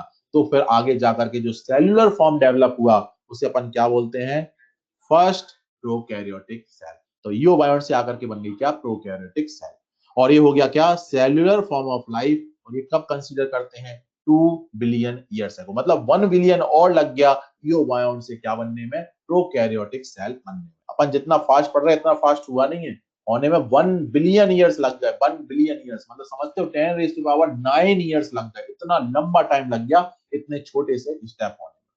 हाँ बेटा, ईओबायोट इज लाइफ फॉर्म बताया ना। ईओबायोट लाइफ फॉर्म है, लेकिन कैसा? नॉन सेलुलर लाइफ फॉर्म है। और आज के टाइम पर नहीं है, आज के टाइम पर नहीं है। ठीक है? तो म्यूटेशन होते रहे। तो बहुत सारे जब म्यूटेशन हुए ईओबायोट में, तो फाइनली क्या बन गई? फर्स्ट प्रोकैरियोटिक सेल बन गई। और इसमें एक इंपॉर्टेंट क्या है कि आरएनए से डीएनए बन गया, और जो प्रोटीन्स थी वो कैसी हो गई? एंजाइमेटिक हो गई। प्रोटीन्स कैसी हो गई अब? एंजाइमेटिक। तो बताओ अब जो मेटाबॉलिक रिएक्शंस है, अब वो और ज्यादा कॉम्प्लेक्स हो सकती है कि नहीं हो सकती? हो सकती है। लेकिन जो परमिएबिलिटी आई उससे क्या हुआ कि जो बाहर है एक्सटर्नल एनवायरनमेंट में जो कुछ भी है, अब वो अंदर आ सकता है। क्योंकि पहले परमिएबिलिटी नहीं थी, अब परमिएबिलिटी है। वो हालांकि सेमी परमिएबिलिटी है, लेकिन परमिएबिलिटी तो है। इसका मतलब बाहर की चीज अब अंदर आ सकती है। तो बाहर जो available organic compound, inorganic compound है, उनको अपन फूड की तरह यूटिलाइज कर सकते हैं। हाँ, एक्सचेंज हो सकता है अब मटेरियल का। किसके बीच में? इंटरनल एनवायरनमेंट और एक्सटर्नल एनवायरनमेंट के बीच में। तो इंटरनल एनवायरनमेंट और एक्सटर्नल एनवायरनमेंट के बीच में क्या हो गया यहाँ पर? अब एक्सचेंज होना स्टार्ट हो गया। तो ये क्या बन गई है, प्रोकैरियोटिक सेल। बात समझ में आई ना? तो ये बहुत सारे चेंजेस हुए, सेल ऑर्गेनेल्स बनना। अब अपन पूरा नहीं पढ़ते किस तरीके से एक एक चीज हुई, नहीं, अपन को तो बस बेसिक बेसिक आइडिया लेकर के आगे बढ़ना, ताकि अपना काम बन जाए, अपन ये समझ सके पॉइंट जो कि अपने एनसीईआरटी में। बिल्कुल। हाँ बेटा, यूबायोन को नॉन सेलुलर क्यों कहते हैं? अरे बेटा बलवान, क्यों कहेंगे नॉन सेलुलर? क्योंकि आप आज के टाइम पर सेल पढ़ते हो कि नहीं पढ़ते हो? और सेल में क्या पढ़ते हो, प्रोकैरियोटिक यूकैरियोटिक? कभी आपने यूबायोन पढ़ा वहां पर? नहीं, क्योंकि वो सेल है नहीं, तो क्यों पढ़ोगे वहां पर? तो ये जब सेल नहीं है तो क्या हो गई, non cellular form of life, क्योंकि लाइफ ऑफ फॉर्म तो है, फॉर्म ऑफ लाइफ तो है कि नहीं? हाँ, origin of life 4 billion years ago and origin of life from 3 billion years ago। बिल्कुल सही बोला बेटा, बिल्कुल सही बोला, यही फंडा है एक्चुअली में, ठीक है ना? तो याद रखना, ये है एक्चुअल फंडा। अब यहाँ पर एक वायरस का भी कंसेप्ट आता है कि वायरस का कब हुआ एवोल्यूशन। तो वायरस का स्ट्रक्चर हुआ ईओबायोन से। कैसे? साइंटिस्ट ऐसा मानते हैं कि इनसे हुआ, अब हुआ कि नहीं हुआ वो नहीं कह सकते। क्या कह रहे हैं वो, कि जैसे मान लो ईओबायोन्स है, वो क्या थे, क्लस्टर्स थे, किसके, न्यूक्लियो प्रोटीन्स के, न्यूक्लियो प्रोटीन्स के क्लस्टर, और क्या थी चारों तरफ, लिपिड कोट। वो क्या कह रहे हैं कि जब इस ईओबायोन से एक न्यूक्लियो प्रोटीन बाहर आ जाता है किसी भी वजह से, तो जो न्यूक्लियो प्रोटीन पहले एक्टिव था, अब वो क्या हो गया, इनएक्टिव हो गया। अब वो क्या हो गया, इनएक्टिव हो गया।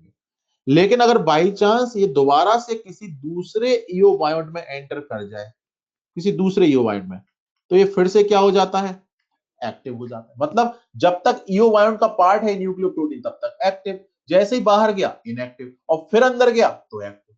अंदर एक्टिव, बाहर इनएक्टिव, अंदर एक्टिव, बाहर इनएक्टिव। मतलब अंदर लिविंग, बाहर नॉन लिविंग, अंदर लिविंग, बाहर नॉन लिविंग। ये फंडा किसका होता है, वायरस का होता है कि नहीं होता? कि सेल के अंदर लिविंग और बाहर नॉन लिविंग, सेल के अंदर लिविंग, बाहर नॉन लिविंग। और कहीं ना कहीं वायरस कैसा होता है, न्यूक्लियो प्रोटीन होता है। तो ये क्या है, न्यूक्लियो प्रोटीन भी तो बाहर आया कि नहीं आया? तो ऐसा लगता है साइंटिस्ट को कि यहीं से क्या बना होगा, वायरस जैसे स्ट्रक्चर बने होंगे। अब ये बताओ, ईओबायोन कॉम्प्लेक्स है कि वायरस कॉम्प्लेक्स है? ईओबायोन कॉम्प्लेक्स है कि वायरस कॉम्प्लेक्स है? ईओबायोन। और वायरस कैसा है, सिंपल। बेटा वायरस कैसे है कॉम्प्लेक्स, वायरस कॉम्प्लेक्स है, वायरस सिंपल है। यूबायोन कॉम्प्लेक्स है क्योंकि वो क्लस्टर है न्यूक्लियोप्रोटीन का, वायरस तो एक सिंपल सा न्यूक्लियोप्रोटीन है। तो बताओ फंडा क्या हुआ कि कॉम्प्लेक्स से सिंपल बना, जबकि होता क्या है जनरली, सिंपल टू कॉम्प्लेक्स। लेकिन यहाँ कॉम्प्लेक्स टू सिंपल हुआ, इसका मतलब ये कैसा इवोल्यूशन हुआ, ये हुआ रेट्रोग्रेसिव इवोल्यूशन। प्रोग्रेसिव होता है मतलब सिंपल टू कॉम्प्लेक्स, और यहाँ कॉम्प्लेक्स टू सिंपल बना, मतलब क्या हुआ, रेट्रोग्रेसिव इवोल्यूशन। तो वायरस का इवोल्यूशन क्या है, एग्जाम्पल है रेट्रोग्रेसिव इवोल्यूशन का। बात समझ में आ गई कि नहीं आ गई? तो ये बेसिक आइडिया था बेटा फर्स्ट प्रोकैरियोटिक सेल बनने का। क्लियर? अब हम क्या करेंगे, डिटेल में डिस्कस करेंगे कि प्रोकैरियोटिक सेल्स में क्या फंडा हुआ, अब हम वो बात करेंगे। तो ये लिखा है पूरा का पूरा फंडा किसका, प्रोकैरियोटिक सेल्स का।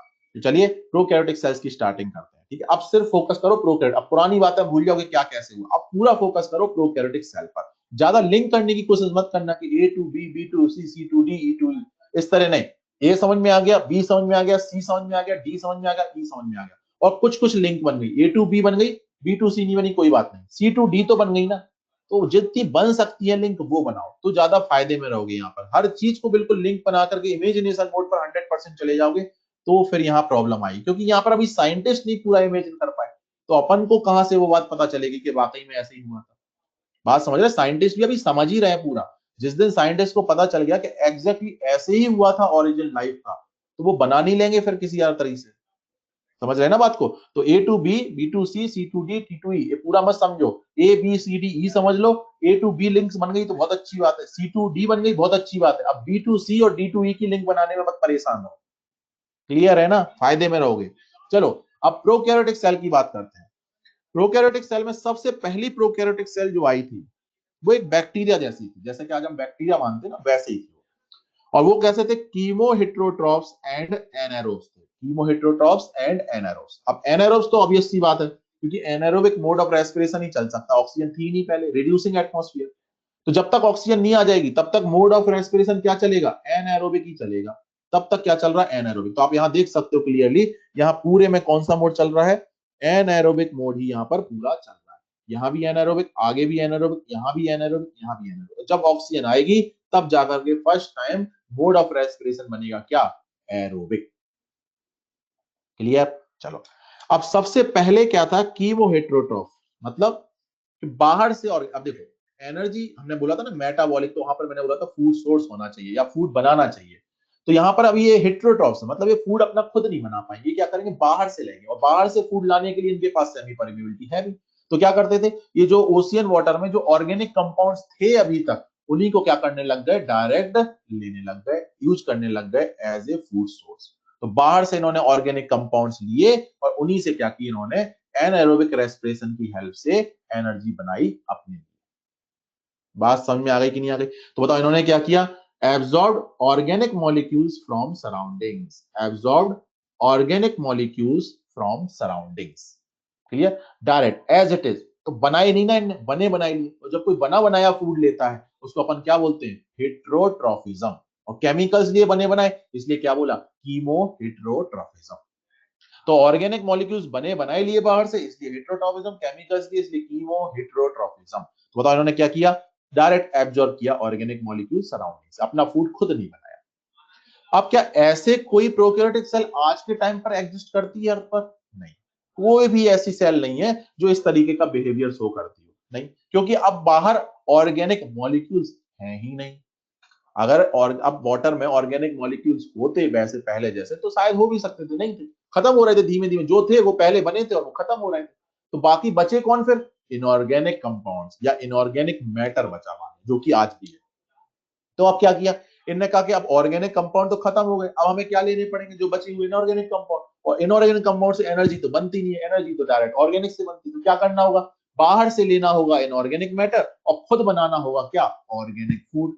इन्होंने यही किया, बाहर से लिया इनऑर्गेनिक मैटर और खुद बनाया ऑर्गेनिक फूड। और जब कोई खुद बनाता है तो क्या बोलते हैं, ऑटोट्रॉफिज्म। और क्या बनाया, केमिकल्स, केमिकल सिंथेसिस, कीमोसिंथेसिस की हेल्प से। तो यहाँ पर क्या बोला, कीमो ऑटोट्रॉफिज्म, मतलब अब क्या स्टार्ट हो गई, कीमो ऑटोट्रॉफिज्म यहां स्टार्ट हो गई। अब इसका कोई एग्जाम्पल है, हाँ, इसका एग्जाम्पल तो है आज के टाइम पर अर्थ में, इसका एग्जाम्पल तो है। क्या क्या है वो, एक तो हो गया आयरन बैक्टीरिया, और दूसरा हो गया नाइट्रीफाइंग बैक्टीरिया।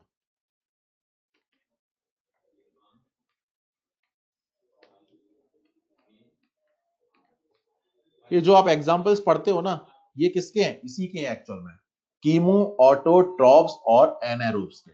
याद रखना, आज के टाइम पर इनके एग्जाम्पल्स अभी भी अर्थ पर एग्जिस्ट करते हैं, मतलब इनसे इवॉल्व होकर के आगे बहुत बन गए, लेकिन ये अभी भी अर्थ पर है। तो मैंने आपको बोला था इवोल्यूशन का मतलब ये नहीं कि ए टू बी इवोल्यूशन हुआ तो ए खत्म और बी बचा रह गया, नहीं, ए भी सर्वाइव कर सकता है और बी भी बन सकता है, तो वही हुआ है यहाँ पर। बात समझ में आ गई क्या? चलो आगे देखते हैं, फिर क्या हुआ, फिर यहां पर एक पिगमेंट का फॉर्मेशन हो गया, पिगमेंट बन गया यहां पर, पिगमेंट। और वो पिगमेंट कौन सा बना, बैक्टीरियो क्लोरोफिल। यहां पर क्या होता है कि एक पिगमेंट बन जाता है म्यूटेशंस वगैरह की हेल्प से, या सिंथेसिस हुआ होगा, उस पर डिस्कशन पर मत जाओ। अभी तो हम कहते हैं कि सिंथेसिस हो गया वहां पर एक पिगमेंट, बैक्टीरियो क्लोरोफिल। अब बैक्टीरियो क्लोरोफिल हो गया तो फिर कीमोसिंथेसिस की जरूरत ही नहीं, अब तो क्या करो, फोटोसिंथेसिस करो। तो यहां पर क्या स्टार्ट हो गया, फोटोसिंथेसिस। और फोटोसिंथेसिस से जब फूड फूड प्रिपेयर करता है तो उसको क्या बोलते हैं, फोटो ऑटोट्रॉप्स, फोटो ऑटोट्रॉप्स। लेकिन दिक्कत क्या थी, ये जो हम आज पढ़ते हैं ना क्लोरोफिल, जो प्लांट्स वगैरह में होता है, वो ट्रू क्लोरोफिल होता है, ये ट्रू क्लोरोफिल नहीं है, बैक्टीरियो क्लोरोफिल। ये क्या करता है, इस फोटोसिंथेसिस जब करता है तो हाइड्रोजन का जो सोर्स चाहिए होता है वो किसको यूज करता है, H2S। जबकि आपको पता है कि जो प्लांट्स हैं वो सोर्स हाइड्रोजन का जो मानते हैं वो किसको मानते हैं, वाटर को। तो ये मानते हैं वाटर को, लेकिन ये किसको मानता था, H2S को। मतलब H2S से हाइड्रोजन लेता था, और जब H2S से कोई हाइड्रोजन ले लेगा तो क्या बचेगा, सल्फर। तो ये क्या रिलीज किया करते थे, सल्फर गैस रिलीज किया करते थे, मतलब ऑक्सीजन गैस रिलीज नहीं करते थे। ये ऑक्सीजन मतलब फोटोसिंथेसिस तो करते थे लेकिन ऑक्सीजन रिलीज नहीं करते थे, इसलिए नाम क्या पड़ा, नॉन ऑक्सीजेनिक फोटो ऑटोट्रॉप्स। बात समझ में आ गई ना, तो ये फंडा। आगे जाकर के क्या हुआ, इस बैक्टीरियो क्लोरोफिल में हो गया म्यूटेशन, और आगे जाकर के बन गया क्या, क्लोरोफिल। अब बन गया ट्रू क्लोरोफिल बन गया। कैसे बना, बैक्टीरियो क्लोरोफिल में हुआ म्यूटेशन और क्या बन गया, क्लोरोफिल, ट्रू क्लोरोफिल। और जैसे ही ट्रू क्लोरोफिल बना तो फोटोसिंथेसिस तो अभी भी होगा, लेकिन अब जो सोर्स होगा हाइड्रोजन का वो H2S ना होकर के क्या होगा, H2O। और H2O में से कोई अगर हाइड्रोजन लेगा तो क्या रिलीज होगी, ऑक्सीजन रिलीज होगी। यहां से फर्स्ट टाइम क्या रिलीज हो गई, ऑक्सीजन गैस रिलीज हो गई। किसकी वजह से, क्लोरोफिल की वजह से, क्योंकि वो सोर्स ऑफ हाइड्रोजन किसको कंसीडर करेगा, वाटर को, ना कि H2S को। बात समझ में आ गई। तो यहां से first time oxygen gas release हो गई। अब इसके एग्जांपल्स की बात करें कि नॉन ऑक्सीजनिक फोटो ऑटोट्रॉप्स है क्या कोई आज के टाइम पर, है। कौन है, sulphur bacteria, planktonic sulphur bacteria, planktonic sulphur bacteria, पढ़ते हो आप लोग प्लांट डाइवर्सिटी वगैरह। और इसका एग्जाम्पल तो सबको पता है ही कि जो ऑक्सीजनिक फोटोट्रॉप्स जिन्होंने सबसे पहली बार ऑक्सीजन रिलीज की वो कौन थे, साइनोबैक्टीरिया या फिर ब्लू ग्रीन एल्गी। तो ब्लू ग्रीन एल्गी यहां पर क्या बना दी, सबसे पहले ऑक्सीजन बना दी। अश्विन बेटा कहां पर है आपका ध्यान, आप लिख रहे हो क्वेश्चन कि did atmosphere form why now sir, atmosphere अब बनना स्टार्ट हुआ क्या, और एटमॉस्फेयर तो बना दिया था बेटा, वहां ऑक्सीजन नहीं थी, तभी तो बोला था रिड्यूसिंग एटमॉस्फेयर। इसका मतलब ये थोड़ी ना था कि तब बना नहीं था एटमॉस्फेयर अब बनेगा, एटमॉस्फेयर तो पहले ही बन गया गैसेस का, लेकिन पहले एटमॉस्फेयर कैसा था, रिड्यूसिंग। अब कैसा होने वाला है, ऑक्सीडाइजिंग, क्योंकि पहले ऑक्सीजन नहीं थी अब ऑक्सीजन है। अश्विन बेटा समझ में आया या नहीं आया, मुझे लगता है आप थोड़ा सा लेट क्लास ज्वाइन किए होंगे बेटा, स्टार्टिंग में ही मैंने बता दिया था, स्टार्टिंग में नहीं था एटमॉस्फेयर, लेकिन गैसेस जैसे ही बनी एटॉमिक स्टेज से वैसे ही एटमॉस्फेयर बनना स्टार्ट हो गया था। ठीक है, कोई बात नहीं, आप समझ में आ गया ना। चलो, तो अगर कोई आपसे पूछे कि सबसे पहली बार ऑक्सीजन किसने बनाई, तो बोलोगे साइनोबैक्टीरिया ब्लू ग्रीन एल्गी ने बनाई। बिल्कुल। चलो, तो ये बात याद रखना कि आज भी इनके कुछ हैं जो प्रेजेंट में। चलिए, अब ऑक्सीजन आ गई है पहली बार, तो बहुत बड़े बड़े चेंजेस आए अर्थ पर देखने को, और जब बहुत बड़े बड़े चेंजेस मिलते हैं ना कभी किसी रीजन से, तो उसके लिए हम लोग टर्म यूज करते हैं रिवॉल्यूशन। तो यहाँ पर भी एक रिवॉल्यूशन हुआ, किसकी वजह से हुआ, ऑक्सीजन की वजह से, तो इसको क्या बोलते हैं, ऑक्सीजन रिवॉल्यूशन। तो आगे जो टॉपिक है वो है ऑक्सीजन रिवॉल्यूशन। तो बताओ ऑक्सीजन रिवॉल्यूशन लाने का क्रेडिट किसको जाता है, ब्लू ग्रीन एल्गी या फिर साइनोबैक्टीरिया। हाँ बेटा, क्रांति हिंदी में बोलते हैं इसको, क्रांति रिवॉल्यूशन को, ठीक है, क्रांति आ गई यहाँ पर।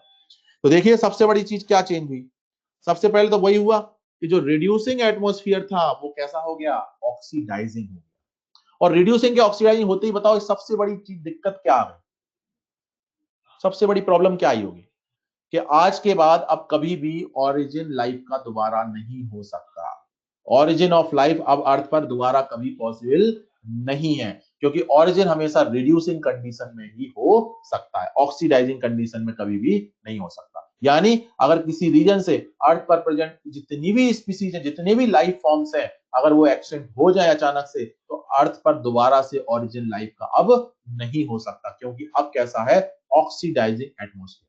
अगर दोबारा से ऑरिजिन कराना है लाइफ का, तो फिर से इस ऑक्सीडाइजिंग एटमॉस्फेयर को क्या करना होगा, रिड्यूसिंग करना होगा। बात समझ में आ गई कि नहीं आ गई, बात याद रखना। दूसरा है कि जो मोर हार्मफुल गैसेस थी, मोर हार्मफुल या फिर जो पॉइजनस गैसेस थी, जैसे कि मीथेन हो गया, जैसे कि अमोनिया हो गया, जो कि उस टाइम पर एटमॉस्फेयर में थी, ऑक्सीजन आते ही उन सब की रिएक्शन होना स्टार्ट हो गई इससे, और वो किस में कन्वर्ट हो गई, कार्बन डाइऑक्साइड, नाइट्रोजन गैस और वाटर वगैरह में। मतलब ये तो आपको पता है कि हार्मफुल नहीं है, ये हार्मफुल उतने नहीं है, या है भी तो उतने नहीं है जितने की वो थे।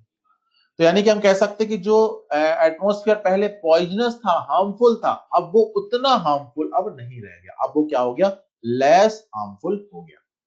क्लियर। कोविड 19 वायरस का ओरिजिन नहीं हुआ।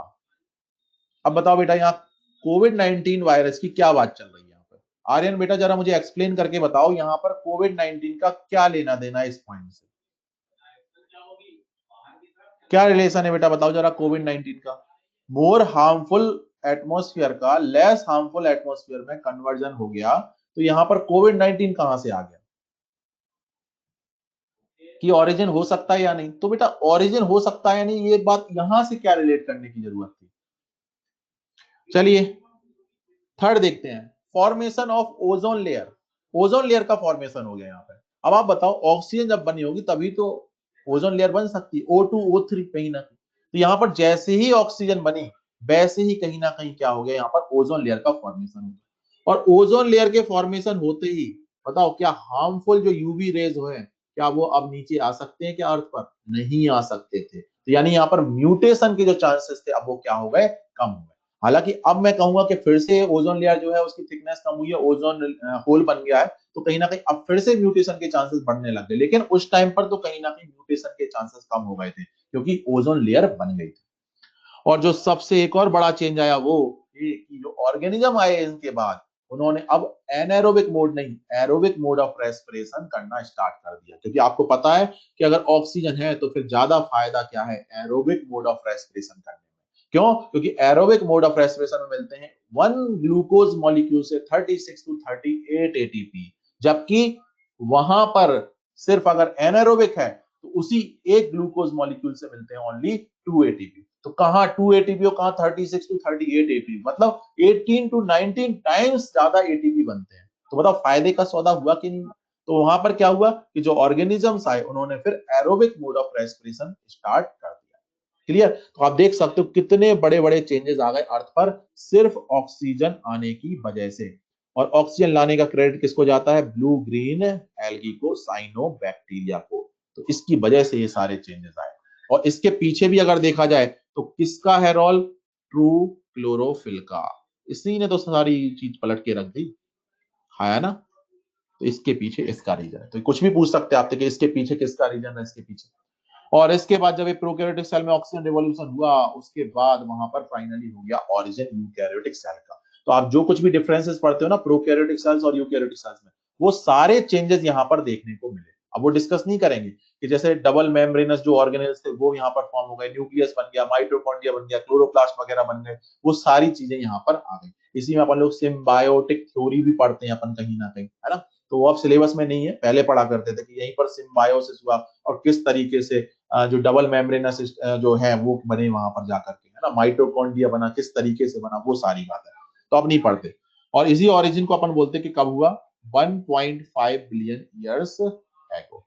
1.5 बिलियन ईयर्स एगो। क्लियर है ना? तो आप ये याद रखना, ये फंडा हुआ किसका? ऑक्सीजन रिवॉल्यूशन का। चलिए अब आगे बढ़ते हैं। तो ये हुआ बेटा केमिकल एवोल्यूशन और उसके बाद हो गया बायोलॉजिकल एवोल्यूशन। एक पॉइंट और मैं आपको बता दूं कि यहां पर एक खत्म हो गया है केमिकल एवोल्यूशन और बायोलॉजिकल एवोल्यूशन। ठीक है, यहां खत्म हो गया इस लाइन पर। ठीक है, यहां पर थ्योरी भी खत्म हो गई, ऑपर एंड हेल्डन की थ्योरी भी। लेकिन अब जो इसके बाद डिस्कशन होता है, मतलब ओरिजिन हो गया यूकैरियोटिक सेल का, तो इसके बाद जो डिस्कशन होगा, या मैं कहूं कि जो प्रोकैरियोटिक सेल्स है उसके बाद जो अब डिस्कशन होगा, क्योंकि अब दो ही तो सेल है, दो टाइप की सेल है, दोनों की दोनों। ऐसा थोड़ी ना है कि प्रोकैरियोटिक सेल बची नहीं है, वो भी है, तो प्रोकैरियोटिक भी है और उनसे इवॉल्व होकर के बनी यूकैरियोटिक भी है। तो उसके बाद अब जो कुछ भी यहाँ पर ऑर्गेनिजम्स बने या फर्दर जो इवोल्यूशन हुआ, उसको अपन डिस्कस करते हैं किसमें? Organic evolution. यानी पहले हुआ केमिकल एवोल्यूशन, फिर हुआ बायोलॉजिकल एवोल्यूशन, और जब ये सेल्स बन गई उसके बाद हुआ ऑर्गेनिक एवोल्यूशन। तो अगर प्रेजेंट में कोई पूछे कि कौन सा एवोल्यूशन चल रहा है, तो आप तुरंत आंसर देना ऑर्गेनिक एवोल्यूशन। तो प्रेजेंट में कौन सा एवोल्यूशन? ऑर्गेनिक। पहले केमिकल, फिर बायोलॉजिकल और अब ऑर्गेनिक। तो क्या अब केमिकल बायोलॉजिकल चल रहा है? नहीं, कोई चांसेस ही नहीं है, क्योंकि एनवायरमेंट एटमॉस्फेयर कैसा हो गया है? ऑक्सीडाइजिंग हो गया है। तो केमिकल ऑर्गेनिक एक ही बात, अब चल रहा है सिर्फ क्या? Organic evolution. क्लियर है ना बात? तो ऑर्गेनिक एवोल्यूशन डिस्कस करेंगे आगे। लेकिन एक पॉइंट और रह जाता है कि हम इनकी बात पर माने कैसे इनकी बात को, कि ऑपर एंड हेल्डन ने जो बताया कि इस तरीके से केमिकल एवोल्यूशन हुआ, इस तरीके से बायोलॉजिकल एवोल्यूशन हुआ, तो अपन पूरी बात मान कैसे लें, है ना? तो क्या होता है कि उसको प्रूव करना होता है। जैसे अपन ने वहां पर डिस्प्रूव कर दिया तो उस थ्योरी को खत्म कर दिया, फिर अपन ने दूसरी पढ़ ली। लेकिन अगर इसके बाद अपन और थ्योरी नहीं पढ़ रहे, इसका मतलब इसको प्रूव करना पड़ेगा, तब आप पढ़ पाओगे, तब आप आगे बढ़ पाओगे। तो यहाँ पर क्या है, कुछ एविडेंसेस है। हालांकि बायोलॉजिकल एवोल्यूशन के तो एविडेंसेस नहीं है, लेकिन केमिकल एवोल्यूशन के एविडेंसेस कुछ हैं। एक बात और कि बायोलॉजिकल एवोल्यूशन तो एज इट इज जितना भी है वो एक्सेप्ट कर लिया गया, वेल एक्सेप्टेड आप बोल सकते हो कि जितना है जैसा भी है मान लिया लोगों ने कि हाँ ऐसे ही हुआ बायोलॉजिकल एवोल्यूशन। लेकिन केमिकल एवोल्यूशन पर कुछ जगह अभी डाउटफुल है। तो काफी हद तक मान लिया, ऐसा नहीं कह सकते जितना ओपर एंड हेल्डन ने 100% बताया वो मान लिया, नहीं, लेकिन काफी हद तक मान लिया कि हाँ ऐसे ही हुआ होगा। बात समझ में आ गई ना? तो चलो उसी से रिलेटेड, क्योंकि बायोलॉजिकल एवोल्यूशन तो अपन कहते हैं कि वेल एक्सेप्टेड है, मान लिया सबने, तो उसको अपन एविडेंस वगैरह नहीं पढ़ते। लेकिन केमिकल एवोल्यूशन जो कि अभी बोलते कि अभी थोड़ा बहुत डाउटफुल है, तो इसके लिए जितने एविडेंसेस अवेलेबल है वो हमें यहाँ पर पढ़ने होते हैं। तो आगे डिस्कशन हो रहा है evidences in favour of chemical evolution. Chemical evolution जैसा ऑपर एंड हेल्डन बता रहे हैं, क्या वाकई में वैसा ही हुआ है? हाँ यार। तो इसके फेवर में दो एविडेंस है। फर्स्ट एविडेंस है यूरे एंड मिलर एक्सपेरिमेंट। क्या है? Urey and Miller experiment. Urey and Miller, Urey का फुल फॉर्म हैरोल्ड यूरे और मिलर का फुल नेम स्टेनले मिलर। तो Harold Urey and Stanley Miller ने एक एक्सपेरिमेंट परफॉर्म किया था इन केमिकल रिवॉल्यूशन। कब किया था? 19। और ये दोनों के दोनों जो साइंटिस्ट थे, एक कैसे थे? अमेरिकन साइंटिस्ट थे। अमेरिकन, जैसे ऑपेरन रशियन साइंटिस्ट थे, हेरलिन जो थे वो इंग्लैंड के, इंग्लैंड बोर्न इंडियन साइंटिस्ट थे। वैसे ही मिलर और यूरे कैसे थे? यूएसए के, यानी कि अमेरिकन साइंटिस्ट थे। मिलर जो था वो स्टूडेंट था यूरे का, तो एक्चुअल जो एक्सपेरिमेंट परफॉर्म किया था वो मिलर ने किया था, लेकिन गाइडेंस किसका था? यूरे का। क्लियर है? चलिए, तो अब इनको प्रूव करके दिखाना है कि हाँ, जैसा ओपेरन हेलन बता रहे हैं वैसा केमिकल एवोल्यूशन हुआ है, ये प्रूव करके दिखाना है। तो इन्हें क्या क्या करना होगा? बेसिक रिक्वायरमेंट क्या होगी? पहली बात तो ये कि वही ये एटमॉस्फेयर क्रिएट करें, प्रिमिटिव एटमॉस्फेयर क्रिएट करें।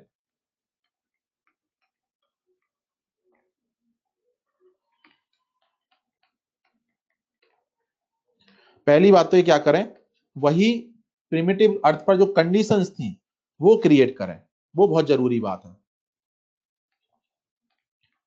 सबसे जरूरी बात है, क्योंकि आज की कंडीशंस और उस टाइम की कंडीशंस बिल्कुल डिफरेंट है। तो अगर हमें आज के टाइम पर वो चीज प्रूव करनी है तो वही कंडीशंस हमें लेबोरेटरी स्केल पर आज क्रिएट करनी होगी। तो ये क्रिएट करेंगे, ये क्या करेंगे? वो सारी की सारी प्रिमिटिव अर्थ कंडीशंस यहां पर क्या करेंगे? क्रिएट करेंगे, और उन्हीं कंडीशंस में प्रूव करके दिखाएंगे कि हाँ, केमिकल एवोल्यूशन हुआ। दूसरी बात, इन्हें वही इनऑर्गेनिक कंपाउंड्स लेने होंगे, वही इनऑर्गेनिक मॉलिक्यूल्स लेने होंगे जो कि उन्होंने लिए थे। आया ना? तो उन्होंने क्या क्या लिए थे? उन्होंने, जैसे उन्होंने बता रखा था कि मीथेन बनी, उन्होंने बताया था कि वाटर था, उसमें अमोनिया थी, उन्होंने बताया था कि उसमें वाटर थी गैसेस में, उन्होंने बताया था कि हाइड्रोजन थी, यही सब तो थी वहां पर। तो इन्हें वही लेने होंगे, इनऑर्गेनिक मॉलिक्यूल्स। और कहीं ना कहीं इन्हें बनते हुए दिखाना होगा इन्हीं इनऑर्गेनिक मॉलिक्यूल से क्या? Organic compounds. क्या दिखाना होगा इन्हें? Organic compounds. तो इन्हें वही ऑर्गेनिक कंपाउंड्स यहाँ पर बनते हुए दिखाना पड़ेगा। तो यहाँ पर जो ये बनते हुए दिखाएंगे ना, वो दिखाएंगे अमाइनो एसिड्स। सब नहीं दिखाएंगे, अमाइनो एसिड दिखा देंगे। तो अगर अमाइनो एसिड भी बनते हुए दिखा दिए उन्हीं प्रिमिटिव अर्थ कंडीशन पर, उन्हीं इनऑर्गेनिक मॉलिक्यूल्स को लेकर के, तो भी तो हम कहेंगे ना काफी हद तक बात समझ में आ गई कि सही है, क्योंकि एग्जैक्ट कोई प्रूव नहीं कर सकता, पार्ट में ही प्रूव कर सकता। तो इन्होंने थोड़े से पार्ट में भी अगर प्रूव करके दिखा दिया, हम थोड़ा तो उम्मीद कर सकते कि हाँ, अगर ये बात है तो ऐसा कुछ कुछ तो हुआ होगा, कुछ कुछ हुआ होगा। तभी तो मैं बोला केमिकल एवोल्यूशन थोड़ा बहुत डाउटफुल है, लेकिन फिर भी काफी हद तक तो क्लियर करेंगे एविडेंस। तो चलिए यहां पर सबसे पहले देखते हैं कि इन्होंने किस तरीके से प्रिमिटिव अर्थ कंडीशंस क्रिएट की लेबोरेटरी स्केल पर। तो इन्होंने क्या किया? 2 फ्लास्क लिए। एक तो हो गया ये फ्लास्क, और दूसरा हो गया ये फ्लास्क। इन्होंने क्या किया? 2 फ्लास्क लिए, ठीक है। और दोनों के दोनों जो ग्लास के फ्लास्क थे उनको कनेक्ट कर दिया ग्लास ट्यूब की हेल्प से। तो ये ग्लास ट्यूब की हेल्प से क्या थे? दोनों के दोनों फ्लास्क कनेक्टेड थे। अब एक फ्लास्क में क्या था? इनलेट था, किसके लिए? वाटर के लिए। तो उसमें वो क्या कर दिया करते थे? वाटर भर दिया करते थे। तो इसमें भरा रहता था वाटर। यहां क्या लगा था? नीचे बर्नर लगा हुआ था। तो बर्नर को जब ऑन करते थे तो ये बॉयल करने लग जाता था वाटर। और जब बॉयल करेगा वाटर तो ऑब्वियस सी बात है वहां से क्या जनरेट होगी? स्टीम जनरेट होगी। और ये स्टीम कहीं ना कहीं ग्लास ट्यूब की हेल्प से पहुंच जाती थी दूसरे फ्लास्क में। तो दूसरे फ्लास्क में क्या पहुंच जाती थी? वाटर वेपर पहुंच जाती थी इस फ्लास्क से। दूसरा जो फ्लास्क था उसमें वो फिल किया करते थे क्या? एक मिक्सचर गैसेस का। क्या क्या? मीथेन, अमोनिया और हाइड्रोजन, ये 3 गैसेस वो यहां पर फिल कर दिया करते थे। क्या क्या? मीथेन, अमोनिया और हाइड्रोजन। इसी फ्लास्क में उन्होंने लगा रखे थे टंगस्टन के इलेक्ट्रोड्स। कौन से इलेक्ट्रोड्स? टंगस्टन के इलेक्ट्रोड्स।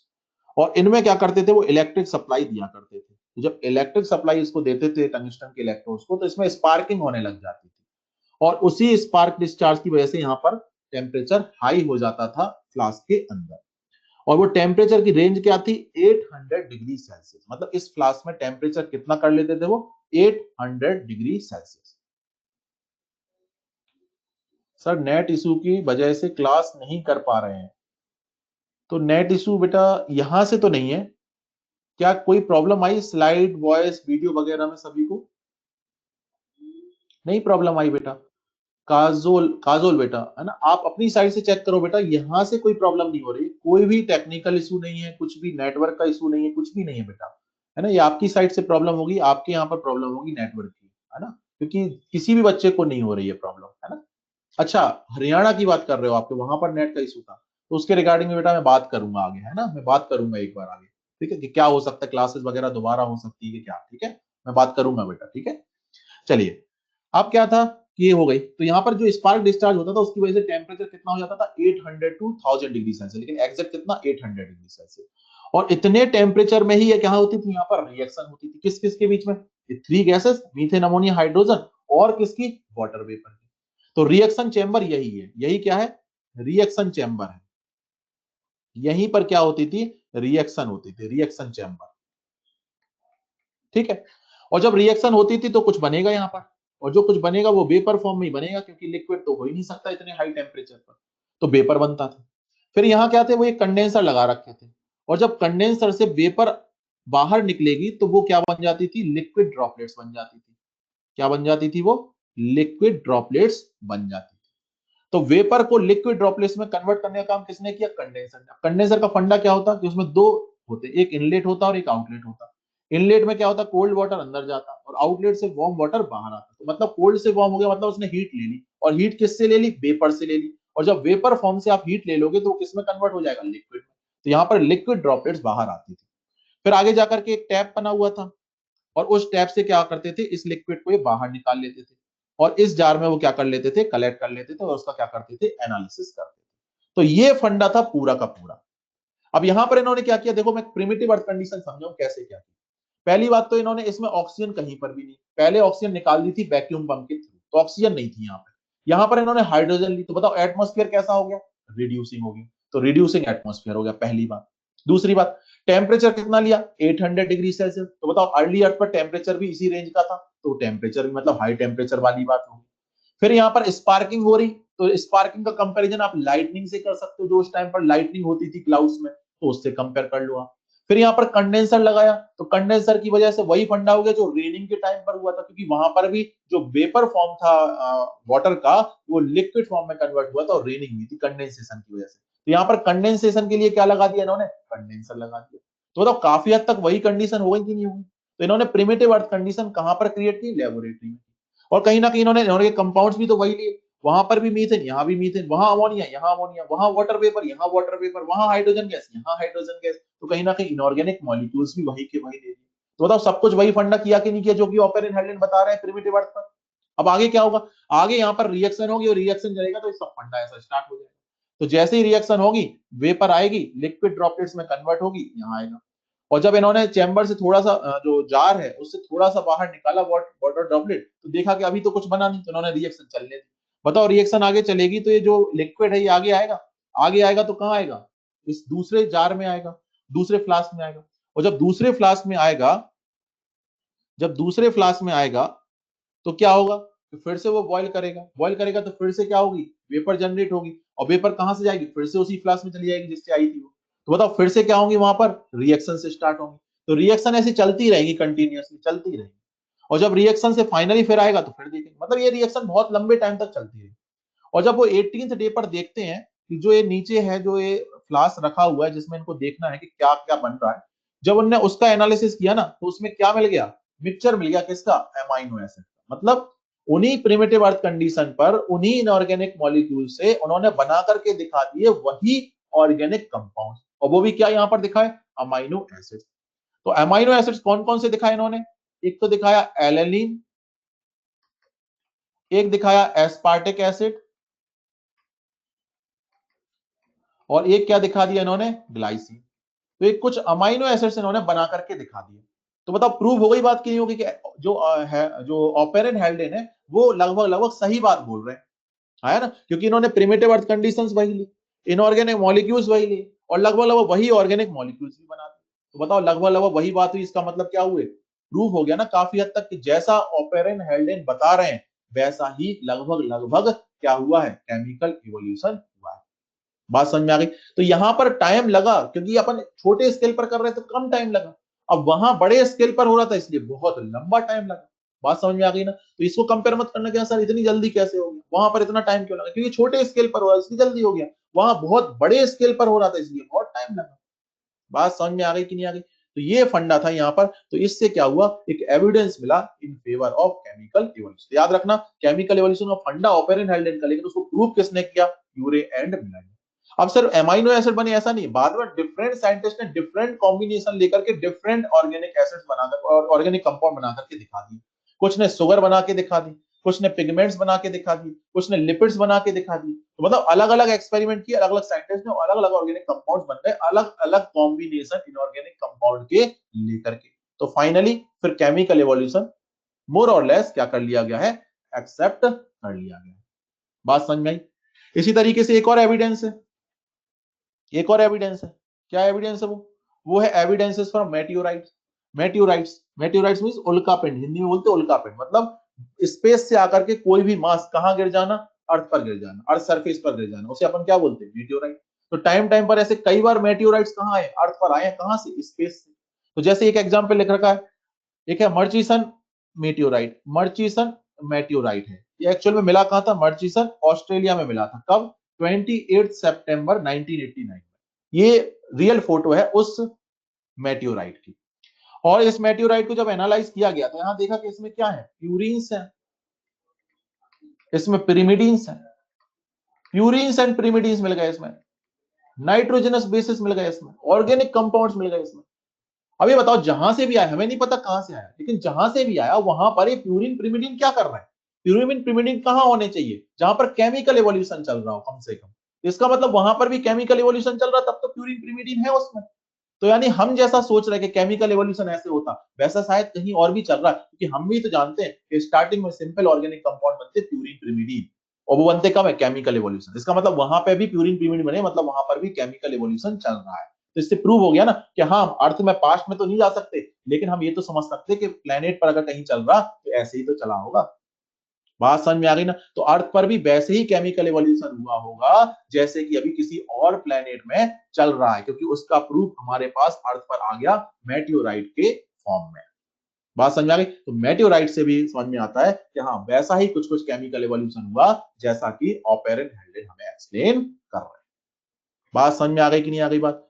हाँ, ऐसा भी हो सकता है कि पेनिसिलिन के रिगार्डिंग सपोर्ट हो, बिल्कुल हो सकता है, बिल्कुल सारी पॉसिबिलिटी है बेटा। ठीक है, तो ये हुआ ये चैप्टर कंप्लीट। याद रखिएगा, ये एविडेंसेस पढ़े हम लोगों ने, और आज हमने केमिकल बायोलॉजिकल कंप्लीट किया। ठीक है, तो ये फर्स्ट चैप्टर कंप्लीट हुआ।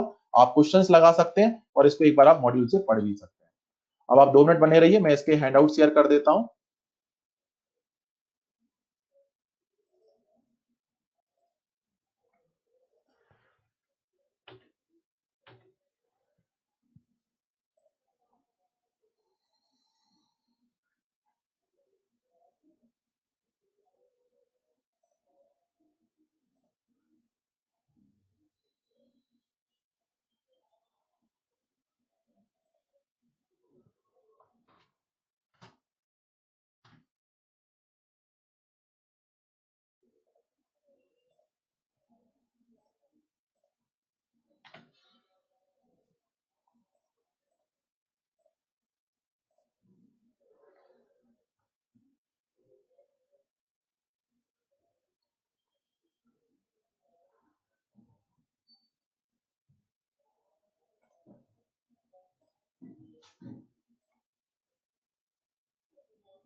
ये लीजिए बेटा, आज का जो हैंडआउट है वो एक सिंगल पार्ट में है।